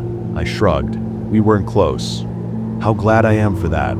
He would have steered you in a wholly different direction with all his devout ramblings. Back when your mother used to come to talk to me, she was worried his beliefs would clash with your bloodline's responsibilities. She had the right of it. She never spoke with me again after their wedding. "Oh, I had no idea you two were friends." That is not the word I would have used. Anna Novak was a fair warden to me for that first half of her life, but that is all that ever was to it. She had occasionally come to ask for advice, and I would provide it happily enough. But there was no bond to speak of, save for this courtesy. After she was wedded, she distanced herself from the woods entirely. It was still sad to receive news of her death, though. He glanced at the ground by our feet. And now I've buried her son. It would seem that many members of your clan find their final resting place here beneath the Red Meadow. Many, I repeated. Who else is there? Aside from Mom. Alexi's snout crinkled. What a very human expression on the face of a stag. How much were you told? Do you know of Arcadius? Arcadius? I see that further explanation is necessary. Considering your shift in responsibilities, is this something you wish to pursue? I don't know. Can I get back to you on that? Maybe? I'm definitely intrigued, but I couldn't say how much information I can handle right now. Understandable. I will find you when you're ready. He straightened up, his muscles groaning like bending wood. I haven't yet had the opportunity to say so, but having a soul suits you. You look fetching when there's life in your eyes. And if this constitutes an improvement to your quality of life, then I'm very glad for you. Thank you. It's nice to hear that. Here, Fiona, if I ever mistreated you, please. We're good, and it's good to know you. It's good that you're in charge around here. Wouldn't want any other creature to be. He looked at me for a while, his gaze completely unreadable. Whatever was going on behind those animal eyes, he wasn't intent on sharing, huffing out a warm cloud of breath into the chilly winter air. He nodded, turned and trotted off towards the tree line. I patted down the dirt over the grave, flattening the ground with my shovel, before returning inside to check on Casimir. He was resting on the couch, looking much better than a couple minutes ago. How are you? I'm all right. So where do we go from here? Why would Dad do something like this? I don't get it. I mean, yes, he hates you, and he's always hated the woods, but I never thought he'd go and do something like this. No clue. Could you maybe reach out to him? Call him and put it on speaker? He doesn't have to know you're here, I suggested. CA's nodded, readily pulling out his phone. He dialed the number, and for a couple minutes we listened to the ringtone with bated breaths. No one picked up though. After my little brother ended the call, I cleared my throat. While we're both feeling extremely uncomfortable, would you care to talk about what happened with Jem? Do we have to? Right now, I mean? I guess not. I just think we ought to discuss it at some point. It's no good to keep that kind of thing bottled up. He kept on dodging the question, and I have up eventually. We ended up turning in pretty early, hoping to rest up. I figured maybe some extra hours of sleep would soothe my mind. Why? I thought that I could finally catch a break. I'll never know. I woke up to the sound of nails reading across a hard surface, a grating, nasty sound that had me sit up with a start. My heart pounding wildly, I glanced around frantically in an effort to make out the source of the noise, but my room was enveloped in complete and utter darkness. I swallowed, my throat bone dry. Who's there? I pressed out, somehow managing to sound at least kind of intimidating. I slowly reached for the drawer in my nightstand. I keep a cross and some salt and stuff in there just in case. Also a knife, because you never know. Before my hand could reach the wooden knob though, something kicked the underside of my bed from below. The entire frame jumped and I fell back onto my heap of pillows with a startled yelp. Flying into a panic, I tore open the drawer, my fingers closing around the handle of the combat knife in an iron grip. Hastily flicking on my bedside lamp, I pressed my back to the wall behind me, my eyes once more darting around the room. Everything was still again. I couldn't see anything out of the ordinary. No, of course not. It was under the bed. It was under the fucking bed. Summoning all my courage, I leaned over the side of the bed to peek into the pitch-black space underneath it. My breath caught in my throat when I found gleaming eyes staring back at me. Before I could react, a large hand reached out from below, red fingers with blackened talons gripping and entangling themselves in my long hair, grabbing but not pulling. For a moment, I was frozen in place as the eyes that held my gaze moved closer, revealing the face they were set in. Boo. All my pent-up fear escaped me in one long deep sigh. I should have fucking known. Nick rolled out from under my bed and sat up in one fluent motion, smirking widely. Oh, I'm sorry, did I scare you? Yes, you did, though I'm surprised you've got nothing better to do considering who you are. He smiled thinly. I've always time to prove a point. Point being, I asked in sharp exasperation. You really ought to be more respectful. Have I given you the impression that you have nothing to fear from me? Look, It's not that I'm not afraid of you. Honestly, Nick, you terrify me. You are a being whose true form exceeds comprehension. You command hell itself. You're a goddamn nightmare, and not the kind I like. I rolled my shoulders, wincing at the crack they produced, but I'm just so exhausted. Nick's features softened. He looked upon me with kind eyes, an expression that would have likely put me at ease coming from literally anybody else. "Aw," he cooed, tilting his head. "I'm sorry to hear that. You do look awfully tired." He extended his hand as if he wanted to touch my face, but I batted it away as soon as it got close. He didn't comment on it, dropping his arm with his deceptively tender gaze still trained on me. "Let me mend it then," he said. "I might present you with some options you'd like to consider. Could you please just tell me what you want from me? I've no nerve for any more bullshit right now." His lips twitched, almost giving in to a display of fury, but not quite. "Fair enough. Cool. Let's go downstairs and talk this out in the kitchen." "Let's not. Let's stay here. This is kind of my personal space," I argued. "Oh, I know." I groaned. "All right, bring it." Nick grinned, rising to his feet and sitting down at the foot of my bed. "This property of yours is special. I'll admit that I'm not all-powerful, and your land, well, I have little to no influence here. Back when the Black Mill was still inhabited and being used, I had the Hetmans tell me what was going on here from time to time, but with Jaituk having taken his place at my side, even the last one of my worshippers has left his place. This puts you into an interesting position. Your land is neither mine nor." He paused, rolling his lips together. "Gods," I suggested. He nodded, brows furrowing. "You've trouble saying that, eh?" "Maybe. I'm out of my comfort zone here. No matter. The creatures here are unholy, but not under my rule. The ground is impure, but not tainted. It's difficult. There's no higher or lower power pulling the strings here. This place is unclaimed territory, which is why I believe that a certain being chose it as its resting place." "A certain being?" I echoed.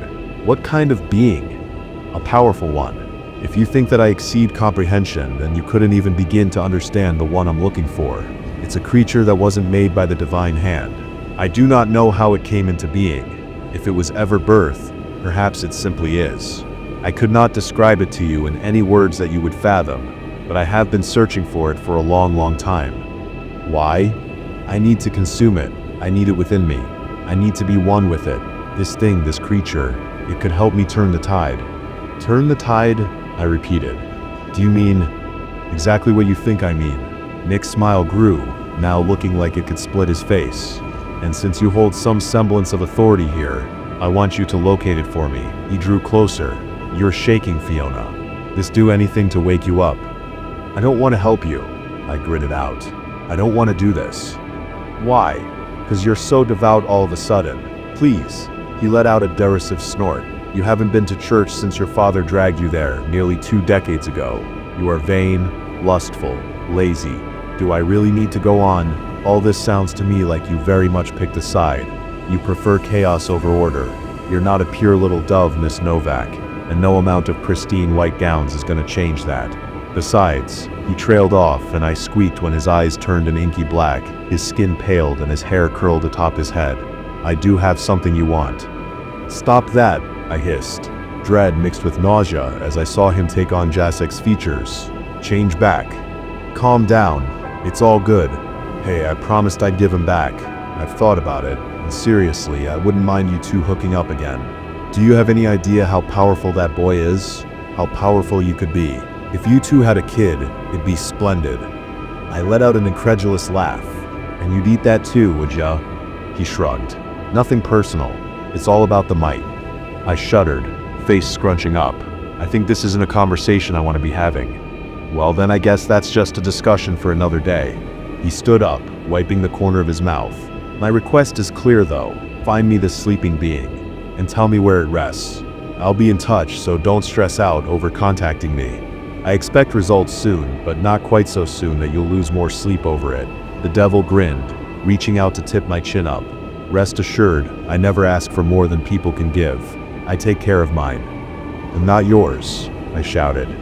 But he had already disappeared into thin air.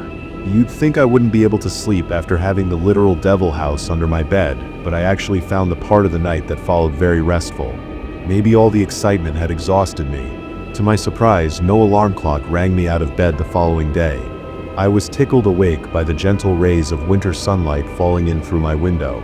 I admittedly felt a little like a Disney princess. Someone had drawn the curtains open and tucked my blanket closer around me. I noticed it as soon as I opened my eyes. A fuzzy warmth spread in my chest as I swung my legs out of bed and started climbing into my dress. Traipsing down the stairs, I was met with the delicious smell of pancakes. This was suspiciously pleasant.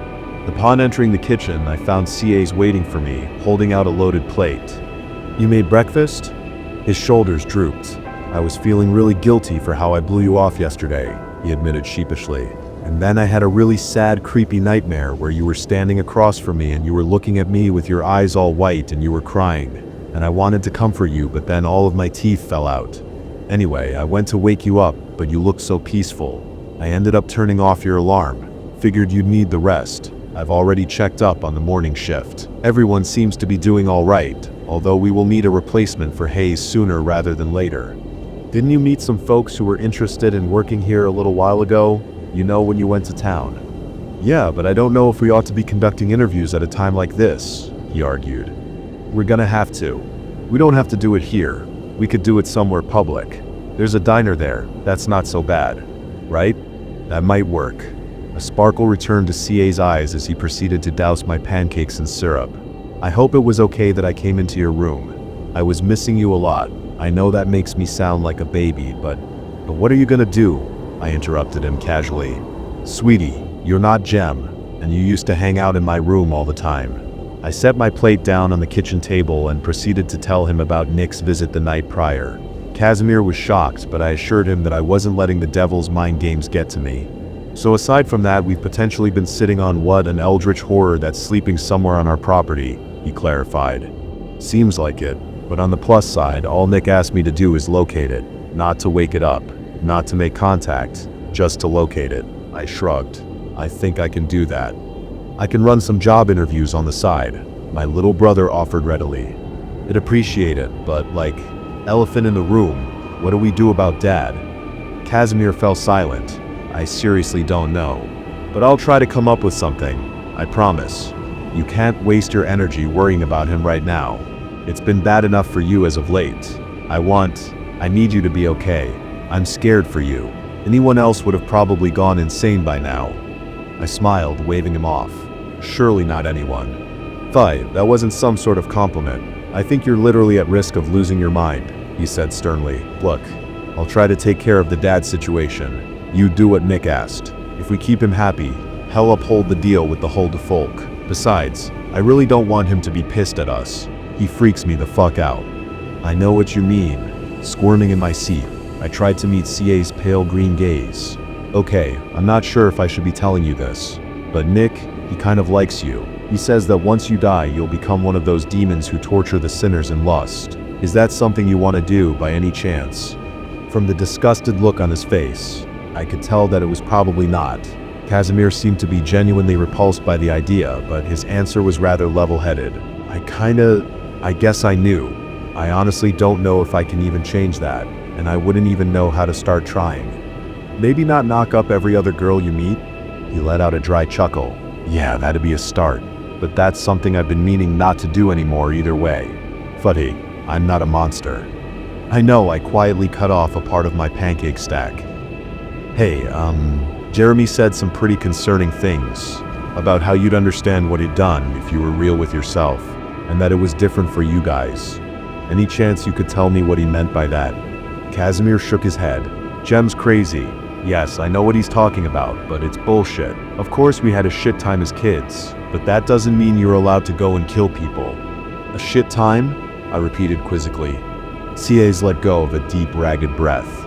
"It's about Mom, I think. See, Mom was really pretty sucky. Not to you, of course, because she loved you, but us, especially us boys. Well, I'm not sure how I'm supposed to describe it, except for cold. Okay, I feel shitty just saying that. I loved Mom, but it's okay, tell me." "Alright, so my personal experience was that I could never do anything right in her mind. You know, I was pretty good at school, right? She didn't care. I came to her one summer with all A's, and she just brushed me off. Whenever I tried to talk to her, she'd do this thing where she'd nod along and pretend to listen but actually didn't. That just made me feel stupid. But I don't want to whine or anything. She had good days too. Sometimes she was really sweet. That just made me feel confused. My little brother heaved a sigh. She'd get really angry with me every time I did something wrong. Something small was enough. I'd knock over a glass and spill water and she'd blow up at me. Or I'd accidentally break a dish and she wouldn't talk to me for days. Like she'd literally pretend I didn't exist. I felt worthless. I know I shouldn't be complaining. She kept me fed and well-dressed and everything. That's just keeping your base needs covered. You're still allowed to be unhappy with how she treated you, I replied.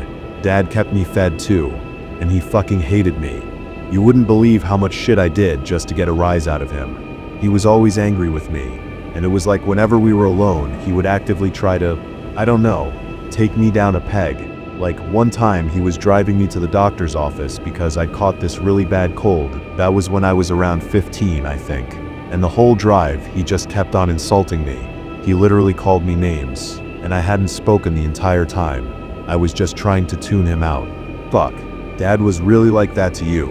I mean, I knew you didn't get along at all, but I always thought, hell, I don't even know what I thought. He snorted. I can't believe those were the same two people we're talking about. Dad was always in my corner as a kid. He was there for me. He comforted me. He taught me a bunch of stuff.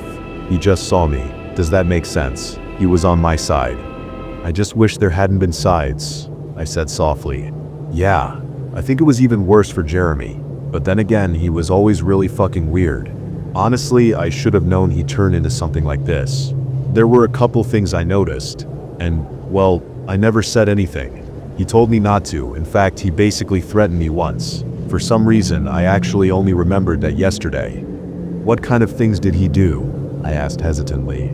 CA squirmed in his seat, hiding his face by bringing his coffee mug to his lips. You wouldn't want to know. I shouldn't have brought it up. Maybe I'm remembering it wrong too. Never mind. So what's your plan for today? Deciding not to press the matter, I leaned back, sliding aside my bite and empty plate. I'm gonna go talk to the Bannock. He's bound to be able to help me out. Yeah, I reckon he'd know about this, Casimir said comfortably, his posture straightening as a smile returned to his face. Guess I'm gonna see what I can do in regards to new hires. And Dad, of course. Appreciate it. I stood up, reaching out to gather the dirty dishes in my arms, but my brother stopped me. Leave it to me. I nodded, then went to pick up 2 bars of scented soap from my cupboard. A couple gifts never go wrong with the Bannock. The snow had been piling up outside overnight. Glistening white covered the rooftops of the house, the stables and the sauna. Thick fog hung languidly over the red meadow, making the trees behind it appear like phantoms rising from the mist. Ominous. Breathtakingly beautiful. The spirit of the sauna answered my knocking and request for entry almost right away. He gratefully accepted my offering and listened intently as I stated my purpose. What you're asking of me is no simple task of divination, he gibbered. But I know what you're looking for and it can be done. Do come in. Smiling gratefully, I stepped inside. The Bannock scurried over to the wooden bucket of water in the corner and proceeded to drag it into the middle of the room. I watched as he draped his arms around it. To my wonder, the water began to steam and bubble. The spirit dropped one of my soaps into the boiling bucket and then motioned for me to come closer. Your bloodline is a strong one, heiress. Your family has come a long way, and your past still echoes across this land. I can help you see memories that aren't yours. If you provide me with a drop of your blood, it will act as a key or a conduit, if you will. I nodded eagerly, pulling out my pocket knife and readily pricking the tip of my index finger. Ignoring the slight sting of pain, I squeezed out a bead of red and allowed it to drip into the bucket at the Bannock's instructions. The water seemed to boil even more furiously, turning a deep dark red. I shrank back, the sight slightly unsettling. What now? I stammered uncertainly. You'll have to dip your head in. What? I can't do that. It's gonna burn my face off. That won't be a problem. There is something else you'll need to worry about though. This isn't perfectly safe. Keep your wits about you. You'll see things. And if you stay in the water for too long, there's a possibility you might feel an influence. An influence? I don't rightly know what else to call it. A highly unpleasant side effect. You could go, well, mad, for lack of a better word. But I'll know when to stop you. And I will pull you up when it's time. You may rely on me. Do I want to? I asked, nervous fingertips tracing the wood lines on the bucket. It is your choice alone, but I do believe it would be of great importance for you to see. It could establish a connection between you and your ancestors. That could be useful considering your predicament. I regarded him with narrowed eyes. And I can trust you with this. I so swear. What good would it do me to kill my own warden? I nodded slowly. Then I took in a deep, steadying breath before pressing my eyes shut and plunging face first into the bucket. I really did feel no pain.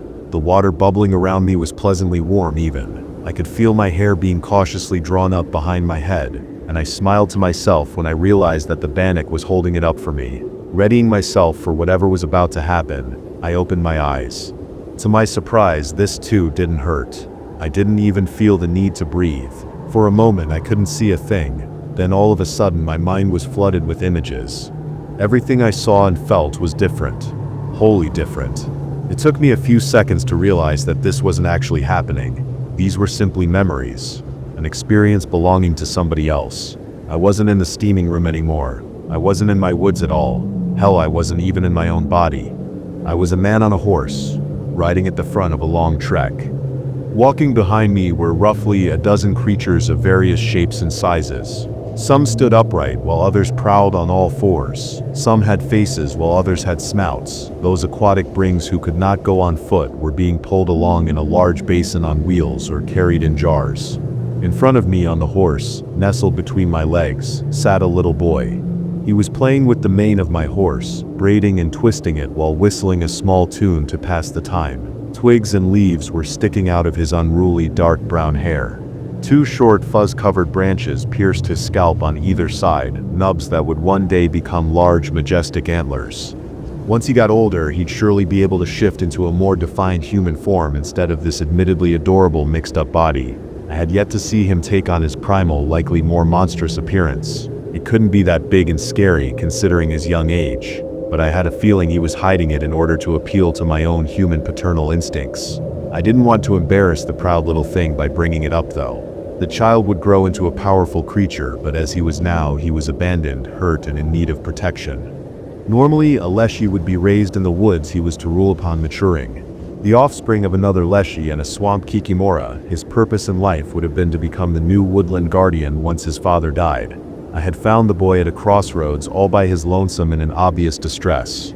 When I'd asked about his territory and kin, he'd just started crying and wailing like a dying animal. That had settled it for me. He was going to come with us. I figured he was like the majority of the others. A fugitive chased out of his natural habitat by the believers, the self-proclaimed saints who intended to purify grounds that weren't theirs to claim by hunting down the spirits that reside upon them. I had never been a man of God, but I could understand their fear. Still, I didn't want the ancients to die. That's why I was doing what I did, looking for a new home for these beings.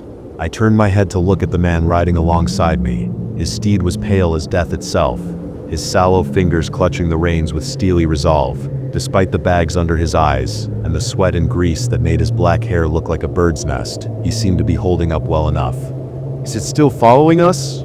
I asked, speaking in a language Fiona did not know, but I, the rider, had been born into. "Yes," the man replied curtly, his voice deep and gruff. "Is it close? I don't know. Are you regretting this?" A shrug. Egon Hetman was a silent fellow. Still, the brief smile he threw me assured me that he hadn't lost faith in our mission just yet. Arik, a tiny voice piped up. The boy in my lap had turned to face me, his eyes wide. I didn't have to ask what Head meant to turn my attention to. Something was covering the sky, the hills, the trees up ahead. I could not for the life of me find the words to describe it. The sight in itself was so foreign, so unnatural and alien that it stole the breath from my throat. The little boy started whimpering, and soon his sobs turned into full-on weeping as he pressed his face to my chest. I placed my palm against the back of his head, somehow managing to stammer out gentle whispers of comfort that utterly failed in their effect, seeing as I, too, was beyond terrified. "Is it alive? Is that the thing? Is it?" the child whined, grabbing at my sleeves as if trying to pull them around himself. "Yes," I said softly. "Why won't it leave us alone?" he wailed. "I don't know, little one," I replied. "It's not moving," Egon remarked, sounding deeply unsettled but trying to hide it. "Could we go around it somehow?" I don't know that we can, I answered pensively. It's just gigantic. It was hard not to lose face, considering what we were looking at. Normally, with the creatures we'd already encountered, it had been easy to come off of the shock after a moment. They'd resemble humans or animals. Just enough for me to always keep my composure, to always stand tall and either talk to them or convince them to leave me and my party alone with Braun or the Miller's black magic. Or of course to join us. This thing though was completely unfamiliar, beyond description, beyond comprehension. It was impossible to tell if it had needs or wants or instincts, or what in the world they were. If it did, it was shapeless, shimmering in a strange mix of dusky hues. It wasn't even corporeal. It just seemed to stand in the sky like the sunset. Despite all this, it seemed to radiate a certain sentience, an intent that I couldn't fathom. Egon, you have to know something about this, I whispered. He merely shook his head, eyes still trained on the thing. I swear I don't. I'd tell you if I did, but I got nothing. He sounded almost astounded, and I don't know what disturbed me more, the fact that a worshiper of the devil didn't know what nameless horror this thing was, or that he was visibly scared of it. Auric, the tiny Leshy in my arms, cried out. It's coming closer, I can feel it. It's coming. In the real world, Fiona was pulled out of the water, emerging with a gasp. The Bannock moved to my front, regarding me with probing eyes. What did you see? For a while, all I could do was stare at him. My throat had gone bone dry. You'll be right back. With that, I scrambled to my feet and staggered out the door. My head was reeling, my cheeks flushed. The cold winter air hit my wet skin, almost piercing in its chill. I sucked it in, taking deep, frantic breaths. My mind was running wild. It was all over the place. I looked down at my hands, confused at the sight of my slender, pale fingers instead of the rider's long, calloused ones. Fuck. This was what the Bannock had warned me of, wasn't it? He was still there. The rider was still in my head. I didn't feel like I was me. A name kept echoing through my thoughts. Arcadius. Arcadius. Arcadius. Arcadius. The traveler. The helmsman of the inhuman procession. His blood was in my veins. Diluted, yes, but somehow stronger than ever. At that moment it seemed to be boiling. And then the ground began to shake. I froze in place. The snow looked like it was vibrating, quivering and trembling as if the earth beneath was getting goosebumps. This was not my imagination. As I shot a glance over at the house, I saw the door being thrown open. TAs appeared on the stoop, eyes wide with terror. Within a second, he was at my side, shaking me by the shoulders as if the earthquake wasn't doing so quite forcefully enough for his liking. "What's happening?" he shouted. For once I was speechless. My heart sank when I heard screams ring out from beyond the tree line. My guards, Alexei, where were they? I willed myself to calm, trying to ward off the fog of panic. "I don't know," I cried out. Then my gaze wandered over to the red meadow. Once more I fell silent. "Look," I said under my breath. Swirling colors were hovering over the plain like simmering heat in the summer. The air seemed to ripple and quail. I apologize for the lackluster description, but I simply can't seem to put the sight into words. It instilled within me a fear similar to the one I'd felt upon seeing Nick for the first time. What I was looking at was unfathomable, and yet, however impossibly, alive. Unable to contain his horror, Casimir let out a sharp yell, half of which died in his throat. I stood still as a statue, not daring to move, to scream, not even to think. And then, like nothing had ever happened, the nebula sank back into the snow. The quaking earth stilled beneath our feet. Complete silence settled over the woods. The calm that followed the earthquake was almost as chilling as the event itself. There was nothing soothing or peaceful about it. Neither of us dared to move. I bit my lip, slowly turning to face my brother. The look on Casimir's face was completely disturbed, and I was sure mine was the same. Unable to keep his mouth shut for too long, he was the first to speak up again, breaking the silence. "What the fuck? I need to see after the others," I choked out, turning towards the woods. "And I'll come with you," my little brother stated readily, and I took note of the gleam of the handgun tucked into his waistband in haste. Heading into the direction of the tree line, we found a familiar figure hovering beneath the snow-laden branches. Alexei was in his human form, kneeling on the ground, slumped over and palming his face. His shoulders were trembling, and it was only when I got closer that I realized he was trying not to cry. He looked up at us, eyes big and startled like a deer in the headlights. "You're here." His voice was a low, anguished growl. Of course I'm here. I dropped onto my knees in the snow in front of him. Why wouldn't I be? I felt the earth shake and I saw the evening redness over the meadow. Arek. Suddenly his eyes overflowed. He started wiping at them with a fury, turning his head away. Casimir, would you give us a moment? I asked with a sidelong glance at my brother. Sure, I'll check on the guards, Caes offered, taking off into the thicket and leaving me alone with Alexei. I cautiously crawled up to him and placed a tentative hand on his shoulder. Okay big guy, I'm about to hug you. If you have any objections, let me know. He pressed himself against me before I could finish my sentence. The embrace lasted only for a second before he snapped out of it, quickly and forcibly disentangling himself. He awkwardly cleared his throat and rose to his feet. We won't speak of this again. Would you mind telling me what exactly just happened? I couldn't say exactly. There's something, he faltered, trailing off to take a deep breath. Beneath the red meadow. It sleeps.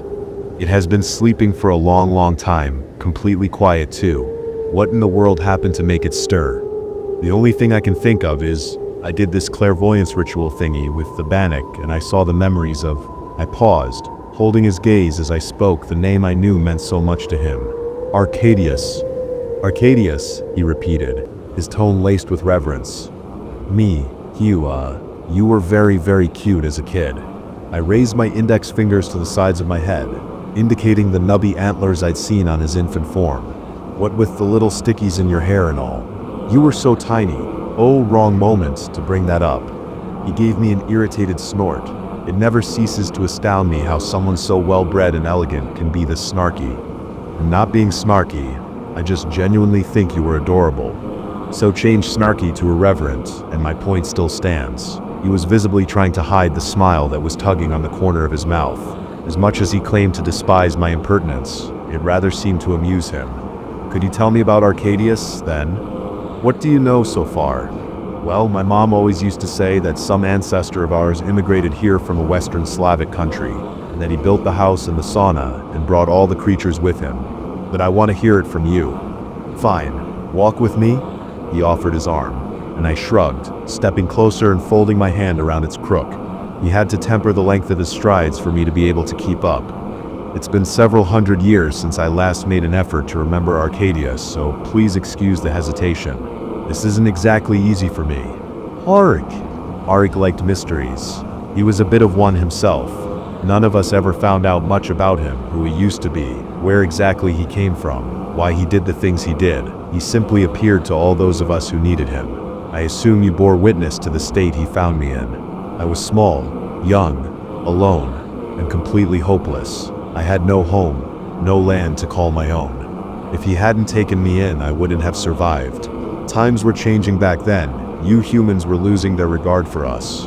When I say us, I'm referring to the collective of beings that I too am a part of. Not human, not sacred, not hellish. The church was discouraging you people from respecting us. Worse, they were actively pitting them against our kind.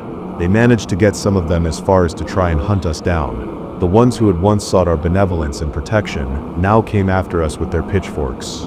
Obviously, you little folk are no match for most of us, so the only beings they were strong enough to kill were the weak ones, less powerful creatures, and youths and children.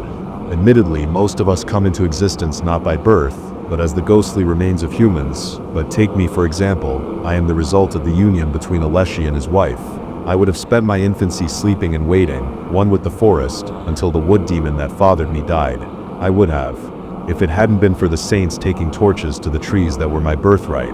Alexei fell silent as his steps slowed. His eyes were downcast, his mouth a stiff line. I was about to say something when he spoke up again. Don't pity me. I don't need your pity, wench. You have it anyway, old man. Aleshi sucked in a deep breath. Forgive me. I meant no offense. It's okay. Go on. Well, Arek found me in my darkest hour, and he took me in without thinking twice. He had already gathered quite a group around him. They were nomads of sorts. A strange caravan. We were mistaken for the wild hunt several times. We never settled down, and Arek liked that. He led us into the north, then across the sea, then back, forming a good deal of alliances wherever he went. Innumerable creatures sought to follow him. He made enemies too, of course. His way of living was not exactly safe, but Arek was a skilled fighter. Not just that, he also had all of us on his side. Everyone in our party would have gladly given their life to protect him. He was our warden, our father, almost. Mine at the very least. I slowly moved my other hand up to pet his arm. You really loved him, huh? Alexei laughed, quietly and bitterly. I allowed him to call me by a name. Of course I loved him, but I was always aware of his nature. I knew he would not be with me for long. You humans are mayflies. I've outlived Arek and every one of his heirs yet. I'm aging, yes, but I'm still nowhere near eternal sleep.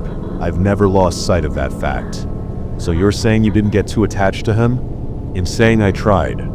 I pressed my mouth shut, suddenly feeling the grief he exuded. My hand continued to stroke his shoulder, like it was a separate entity entirely. It was a wonder he hadn't shaken it off yet. Like I said, Arek made quite a few enemies too, and one of them stood out. It was an entity unlike any other. I believe I used to call it the Evening Redness when I was a boy. It appeared out of nowhere, attaching itself to the Wanderer, and it kept turning up wherever we went, even though Arcadius never did anything to court its wrath. We tried to figure out what it wanted, but it was futile. We'd see it, and it would see us, but it never communicated any clear intent, but it wanted him. What for? I'll never know. It was toying with him, nearly driving him mad, appearing to us again and again, and every time it seemed to come closer. Arek was terrified. We all were. Eventually he packed us all up, and we crossed the waters one last time together. He moved us here. We were happy enough to go along with it. It didn't matter to us where we went at the time. We'd gotten so used to being a community. Either way, we arrived and we found this place. A patch of land, unclaimed, uninhabited. It was ours. So he started building the house, the sauna for the Bannock, the enclosures for the livestock. He gave me the woods, said they were mine now, that I was going to be the one to uphold order. He exhaled. I finally had a forest, my birthright, mine and that of all those like me. We can't exist without one. So we were happy, and everything was peaceful, even though we scattered. The water spirits took over the lake. The Holdefalk started carving out its hiding spots. I began to stake my claim. Everyone was right where they should be, but Arcadius' enemies had followed him, as well. The Kikimora would stomp around the house occasionally, and had to be dispelled. The giantess Grilla showed up to try and get her hands on the little one Arcadius had fathered, and then the other being showed up, the persistent, ancient one. He paused, and a strange look passed over his face. Then he shivered. He actually shivered. Nobody knew what to do anymore. Nobody knew how to fight it. Fiona. That entity. It's not like me, not like us. I don't even know if it's of this world. One night it all came to a head. The being had been standing in the sky for days, lying in wait as Arcadius had locked himself up in his house. He was going crazy, muttering to himself, shutting himself off even from his son and the woman he'd gotten with child. His final moments must have been pure agony. I don't even know what he was thinking. All I can tell you for certain is that I was sitting in a tree watching the house when Arek stormed out in nothing but a shirt with a knife in his hand. He went stumbling to the meadow, right where this entity was hovering, and he yelled into the sky like a frenzied animal. Then, all of a sudden, the evening redness, how to describe it? It went inside him. It entered his body, and Arcadius cried out, then slit his throat. I ran to him when he fell. His blood was everywhere. It turned all the little flowers red. They'd been growing in that same color ever since. He paused, letting go of a long breath. We laid him to rest, knowing the evening redness was inside of his body, in the bones that are still rotting down below, or whatever is left of him at this point. I don't know if the redness has preserved him as a vessel, but it seems as though it's still here. It seems to be sleeping, and I think you made it stir. What did you do? The question was not reproachful. I think I felt Arcadius inside me. He was there for just a moment after I viewed his memories. It was like this weird resonance. I shook my head, chasing away the uncomfortable recollection. Then the ground started shaking. My bad, I guess. I tried to keep my voice light, nervously scratching the back of my head. You're not at fault. I suppose the redness has become aware of you then. It was preying on Arek all those years. It makes sense for it to perk up upon sensing his spirit's presence.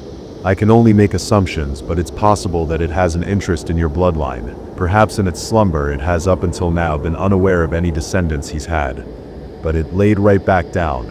Is there any chance it's not going to cause any issues now that I found it? I wish I could give you a definitive answer, my dear lady, but I truly couldn't say. Who can tell why it followed us in the first place, or why it chose this as its resting place? I see, thank you for telling me all this, I said, gently pulling away from him. Pleasure to help, if indeed that was of any help whatsoever. He bowed his head, taking a step back. I wish to be alone for some time now. I understand, I replied steadily. Watching him retreat into the thicket, I made my way back to the house with a heavy heart. I didn't know what to make of it all. I appeared to have located the being Nick was looking for, but I in no way meant to hand it over to him. I owed him, yes, and courting the devil's wrath was likely not something anyone would ever want to risk.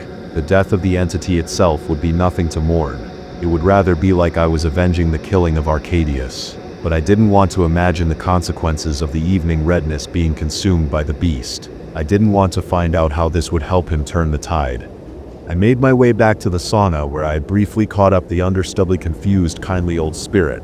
I thanked him for his efforts and stated that I would surely be back soon. Back home, I ran myself a bath. I just wanted to relax. Just a little bit. By then I should have really known that that'd be too much to ask. I undressed and slid into the tub, leaning back with a long sigh. I had left the window wide open, so the cool air was wafting in, grazing my cheeks as the rest of my body was enveloped in the pleasant heat. The soap I'd used had created soft mounds of glistening foam gliding on the warm water's surface, and I idly popped a few of the bubbles with the tip of my finger. Closing my eyes, I let myself sink in further until I was fully submerged. When your head is underwater, everything that's happening outside sounds so strange.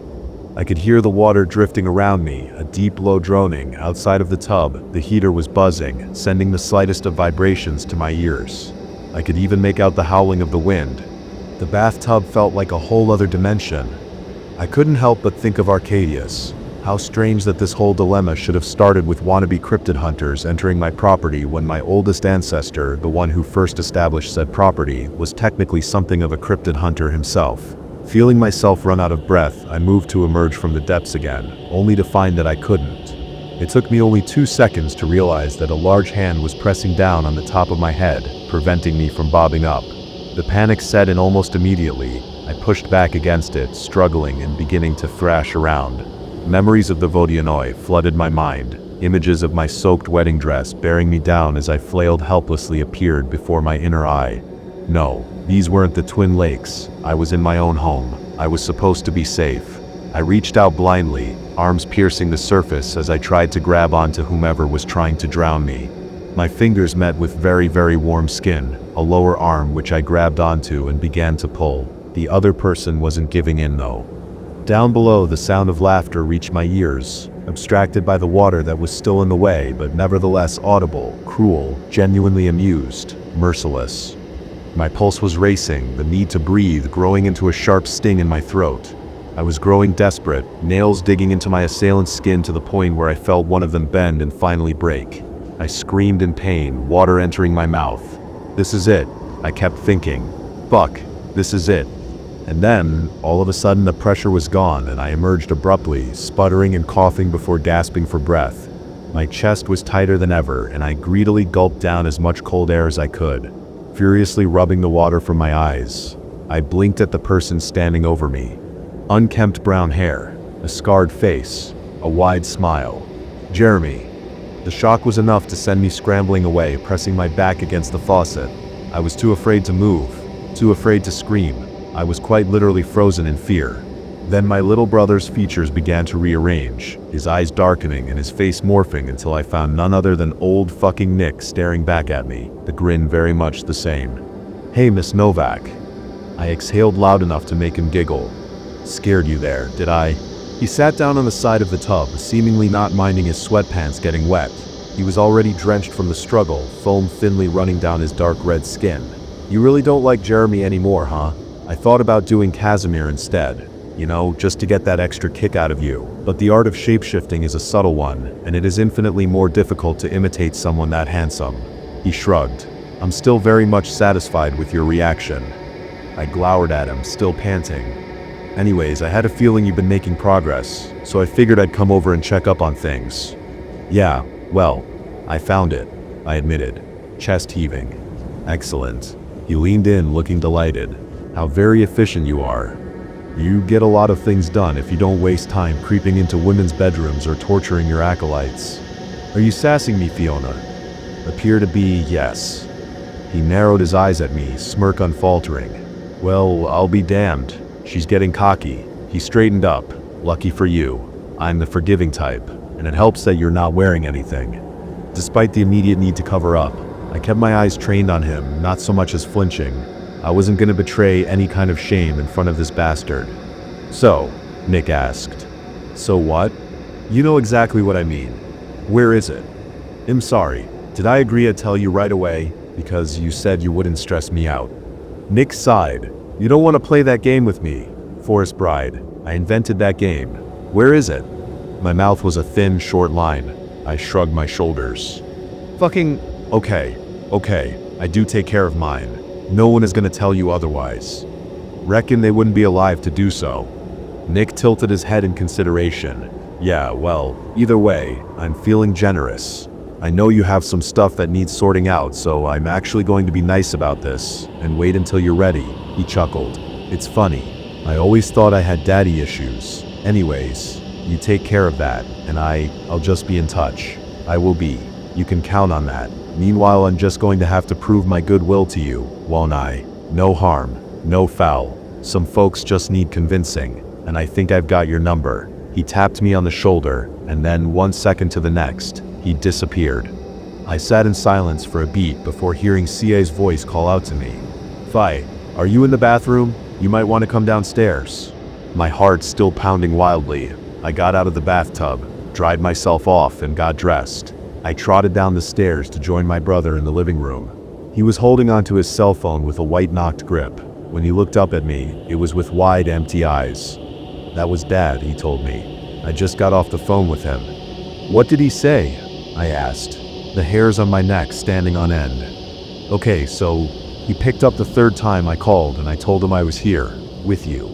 Casimir let out a deep sigh, raking a slender hand through his hair.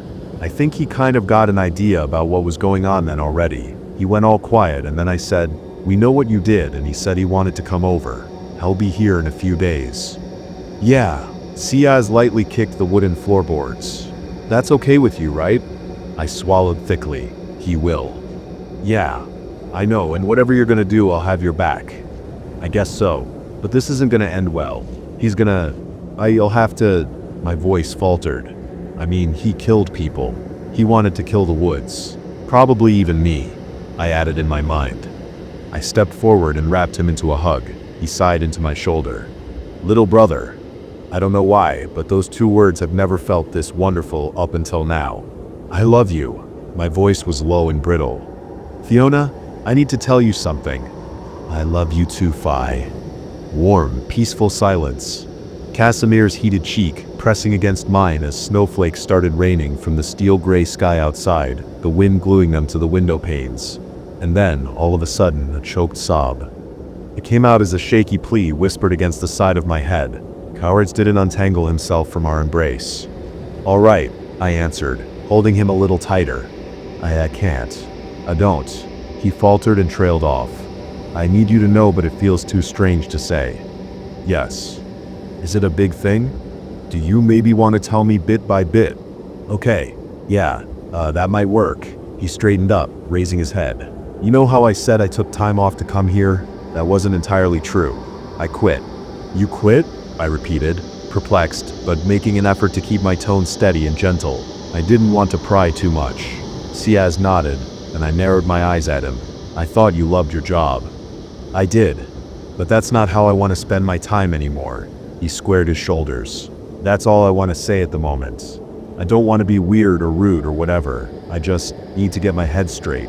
It's really nice to be here with you, though. I want you to know that. Ominous. I still forced a smile. That's fine, and you can stay for however long you like. I meant it. The money wasn't a problem.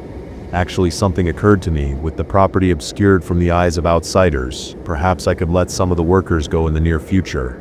It'd be sad and probably cause me some more headaches down the line, but that way I could easily afford to entertain multiple people at the estate with a little more financial security and peace of mind. Then again, that would mean I'd have to uphold my dealings with Nick.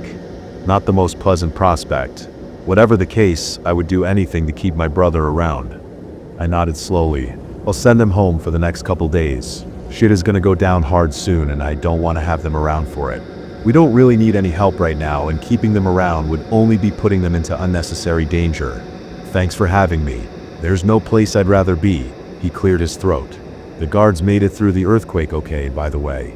It was a shock, obviously, but nobody's hurt.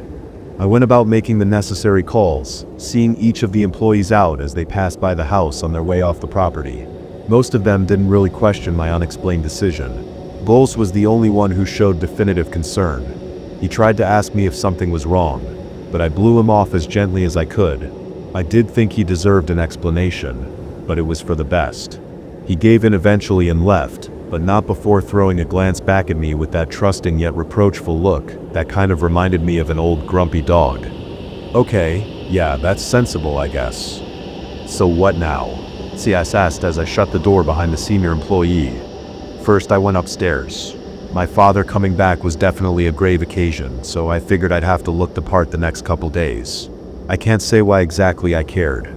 Lord knows I don't have any regard for the man, but I did want him to see me as a serious head of the house, someone who knows what she's doing. So I ended up picking the simplest and least flashy dress I owned, the kind of thing I normally only wear on dates. I guess we wait. Yup, I've done dates like this. I go out with normal people. It's not like I'm a total freak. Most folks were pretty taken aback by the whole wedding gown thing, but not enough not to look past it for at least a little while. Casimir and I spent the rest of the day watching movies. That was actually pretty nice, and while I couldn't dispel the thoughts of emotionally distant fathers and intrusive devils showing up around the house, I rather enjoyed myself. It helped that the sweaters CAs had taken to wearing around the house are incredibly soft, so I could rest my head on him like a pillow. The evening brought more snow and calming reprieve. It felt weird looking out at the tree line and knowing that for the first time in ages there wasn't a single human back there. I couldn't help but wonder how many corpses would show up once it would begin to thaw. For now they'd lie in silence, slowly getting covered up in layers and layers of white. The thought made me shiver, despite striking me as oddly poetic. 2 mornings later our doorbell rang. It was so weird that the man whose arrival I had been dreading so much would simply come up to the house and ring the doorbell. I would have expected him to make an entrance like the ones Nick had been treating me to. Of course I'd known that wasn't actually going to happen, but it still made me feel sort of underwhelmed. I sat down at the head of the kitchen table, back straight, hands in my lap. Do I look serious? I asked CAs, nervously fiddling with the lace sleeve of my dress. Sure, just stop shaking and you're good to go. Should I open? Please do, I said softly. I tried to focus on my breathing to soothe my nerves. CAs nodded grimly, wiping his sweat-laced palms on his pants.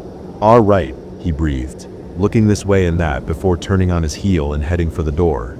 I heard him pulling it open and exchanging awkward words of greeting with a rugged-voiced man. In, out. In, out. Heavy footsteps in the hallway. In, out, in, out. I clenched my fingers into fists to stop them from trembling. Why was I afraid of him? In, out. In, out.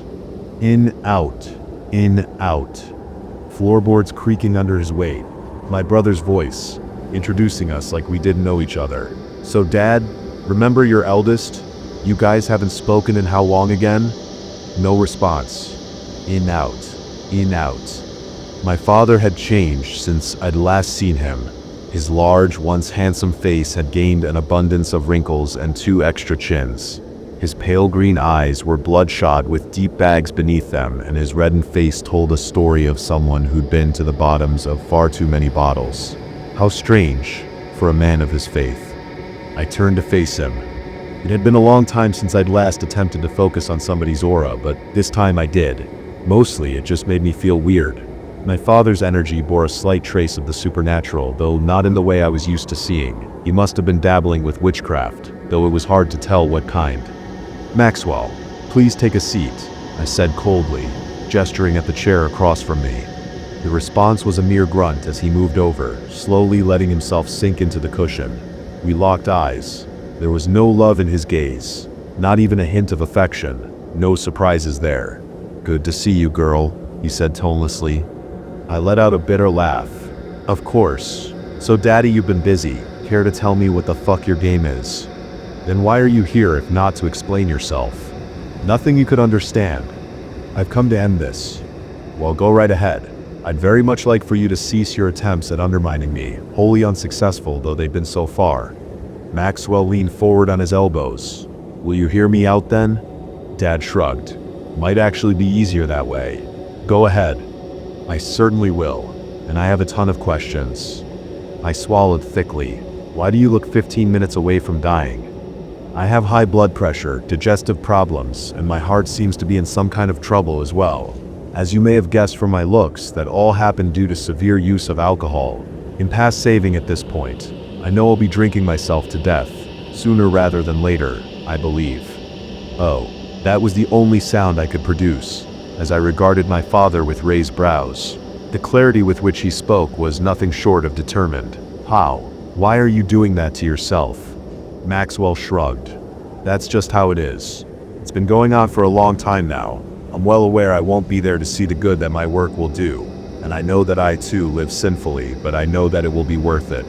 What will be worth it? There's a power struggle going on at the moment. Chaos and order. They're at an imbalance, for reasons greater than your comprehension, and whether you like it or not, you happen to be a part of it. Your woods, to be exact.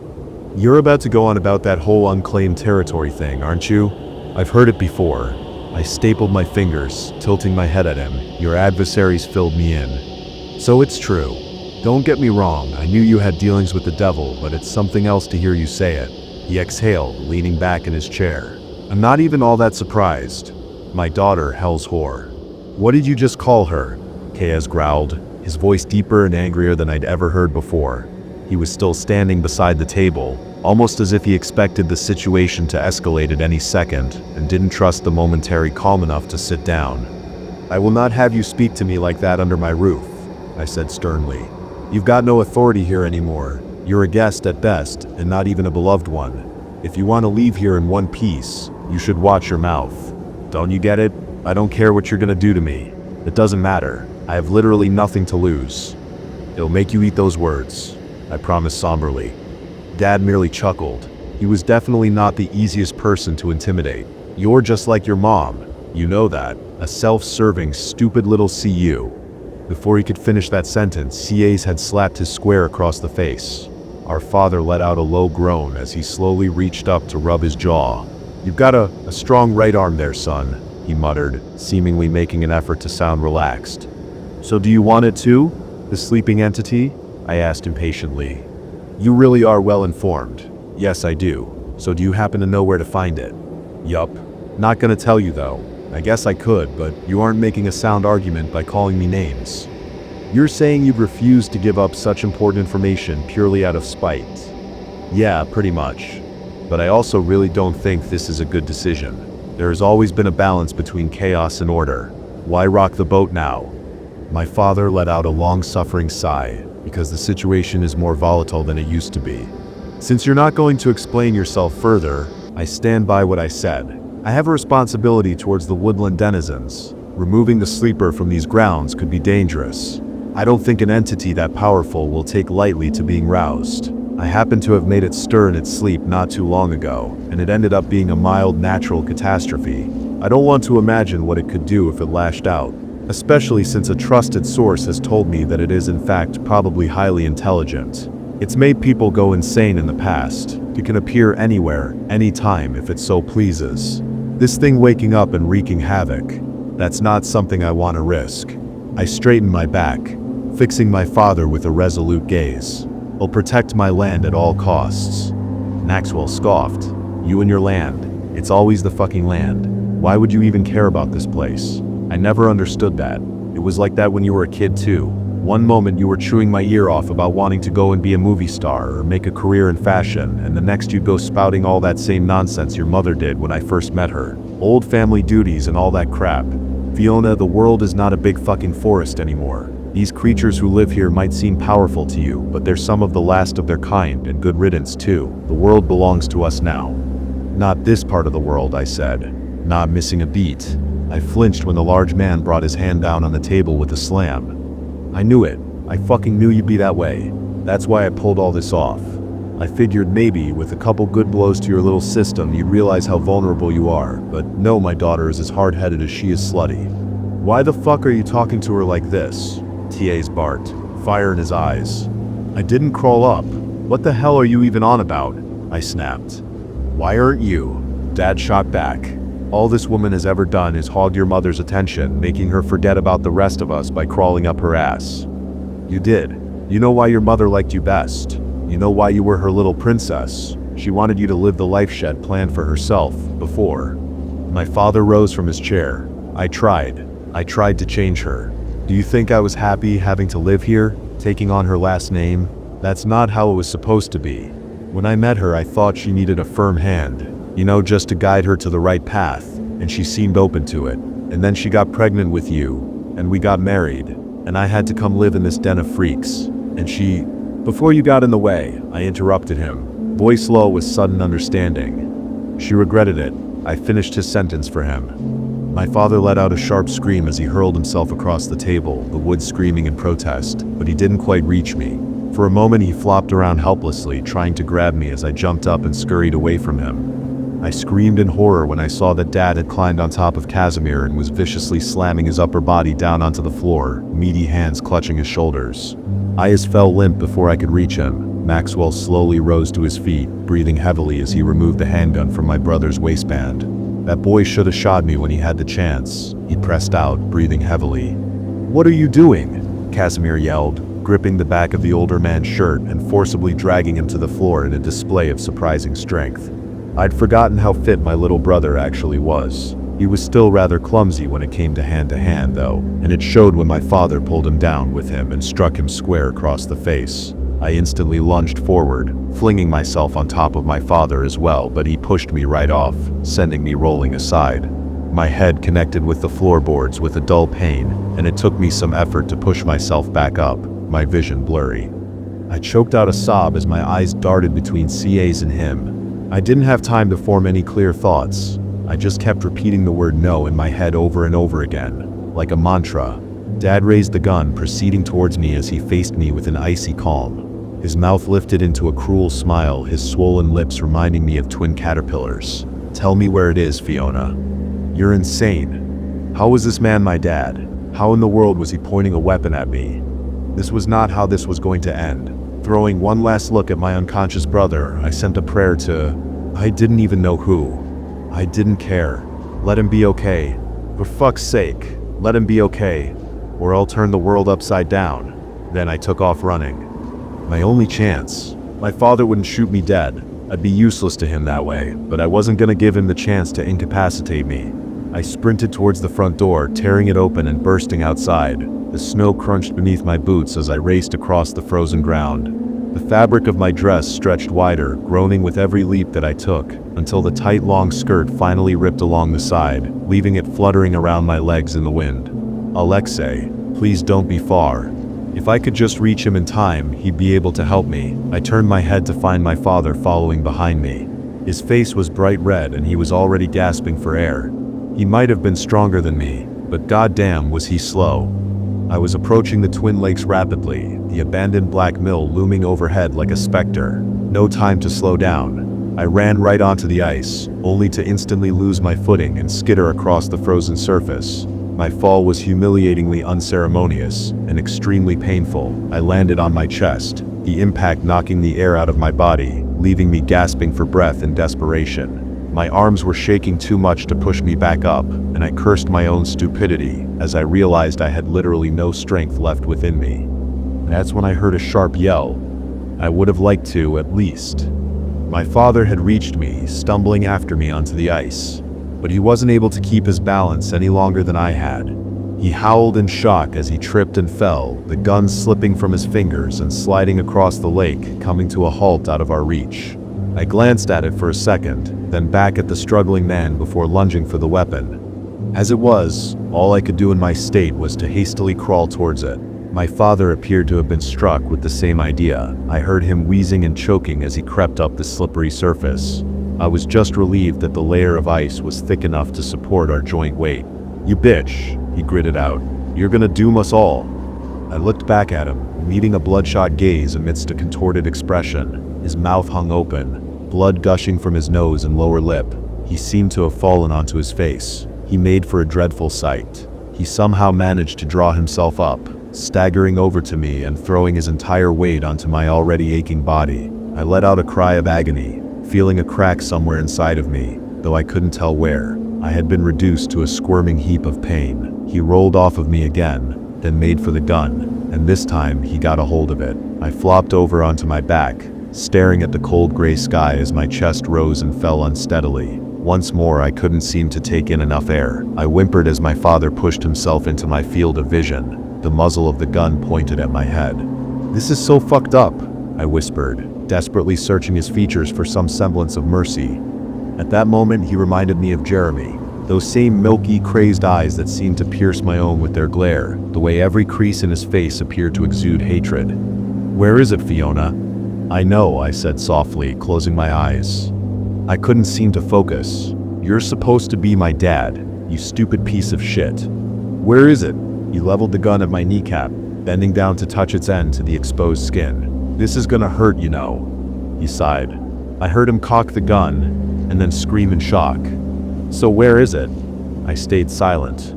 My eyes flew open to see that he had let go of the gun, which was now resting right beside my leg. He jumped to his feet and was furiously patting at his jacket sleeve as smoke rose from the fabric. Out of nowhere, it lit up into a large flame, searing his flesh and drawing howls of agony and raw, deadly fear from his throat.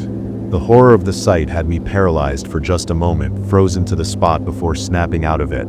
I reached for the firearm, hurrying to put the safety back on as I stumbled away from my dad.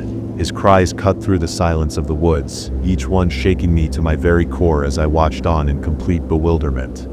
Afraid the ice was going to give in, I backed off onto dry land, still unable to tear my eyes off the writhing man. My heart was racing, my head reeling. I had no idea what was happening, and then all of a sudden, I felt something I can only describe as a disturbance in the force. A ripple of energy, or perhaps just an instinct, compelled me to turn and look over at the black gristmill. There was a figure standing just outside of the old building, a short, broad one, dressed in all black, staring intently at my father.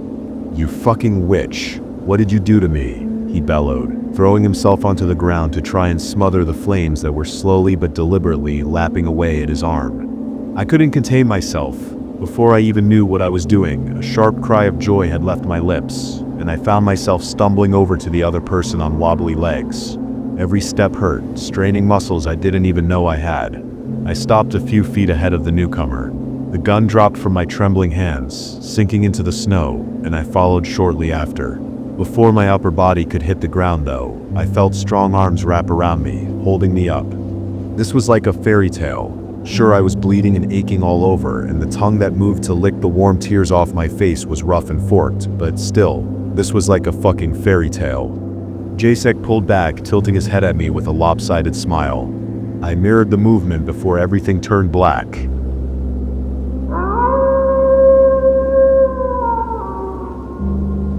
That's it for tonight's stories, but the nightmares never end.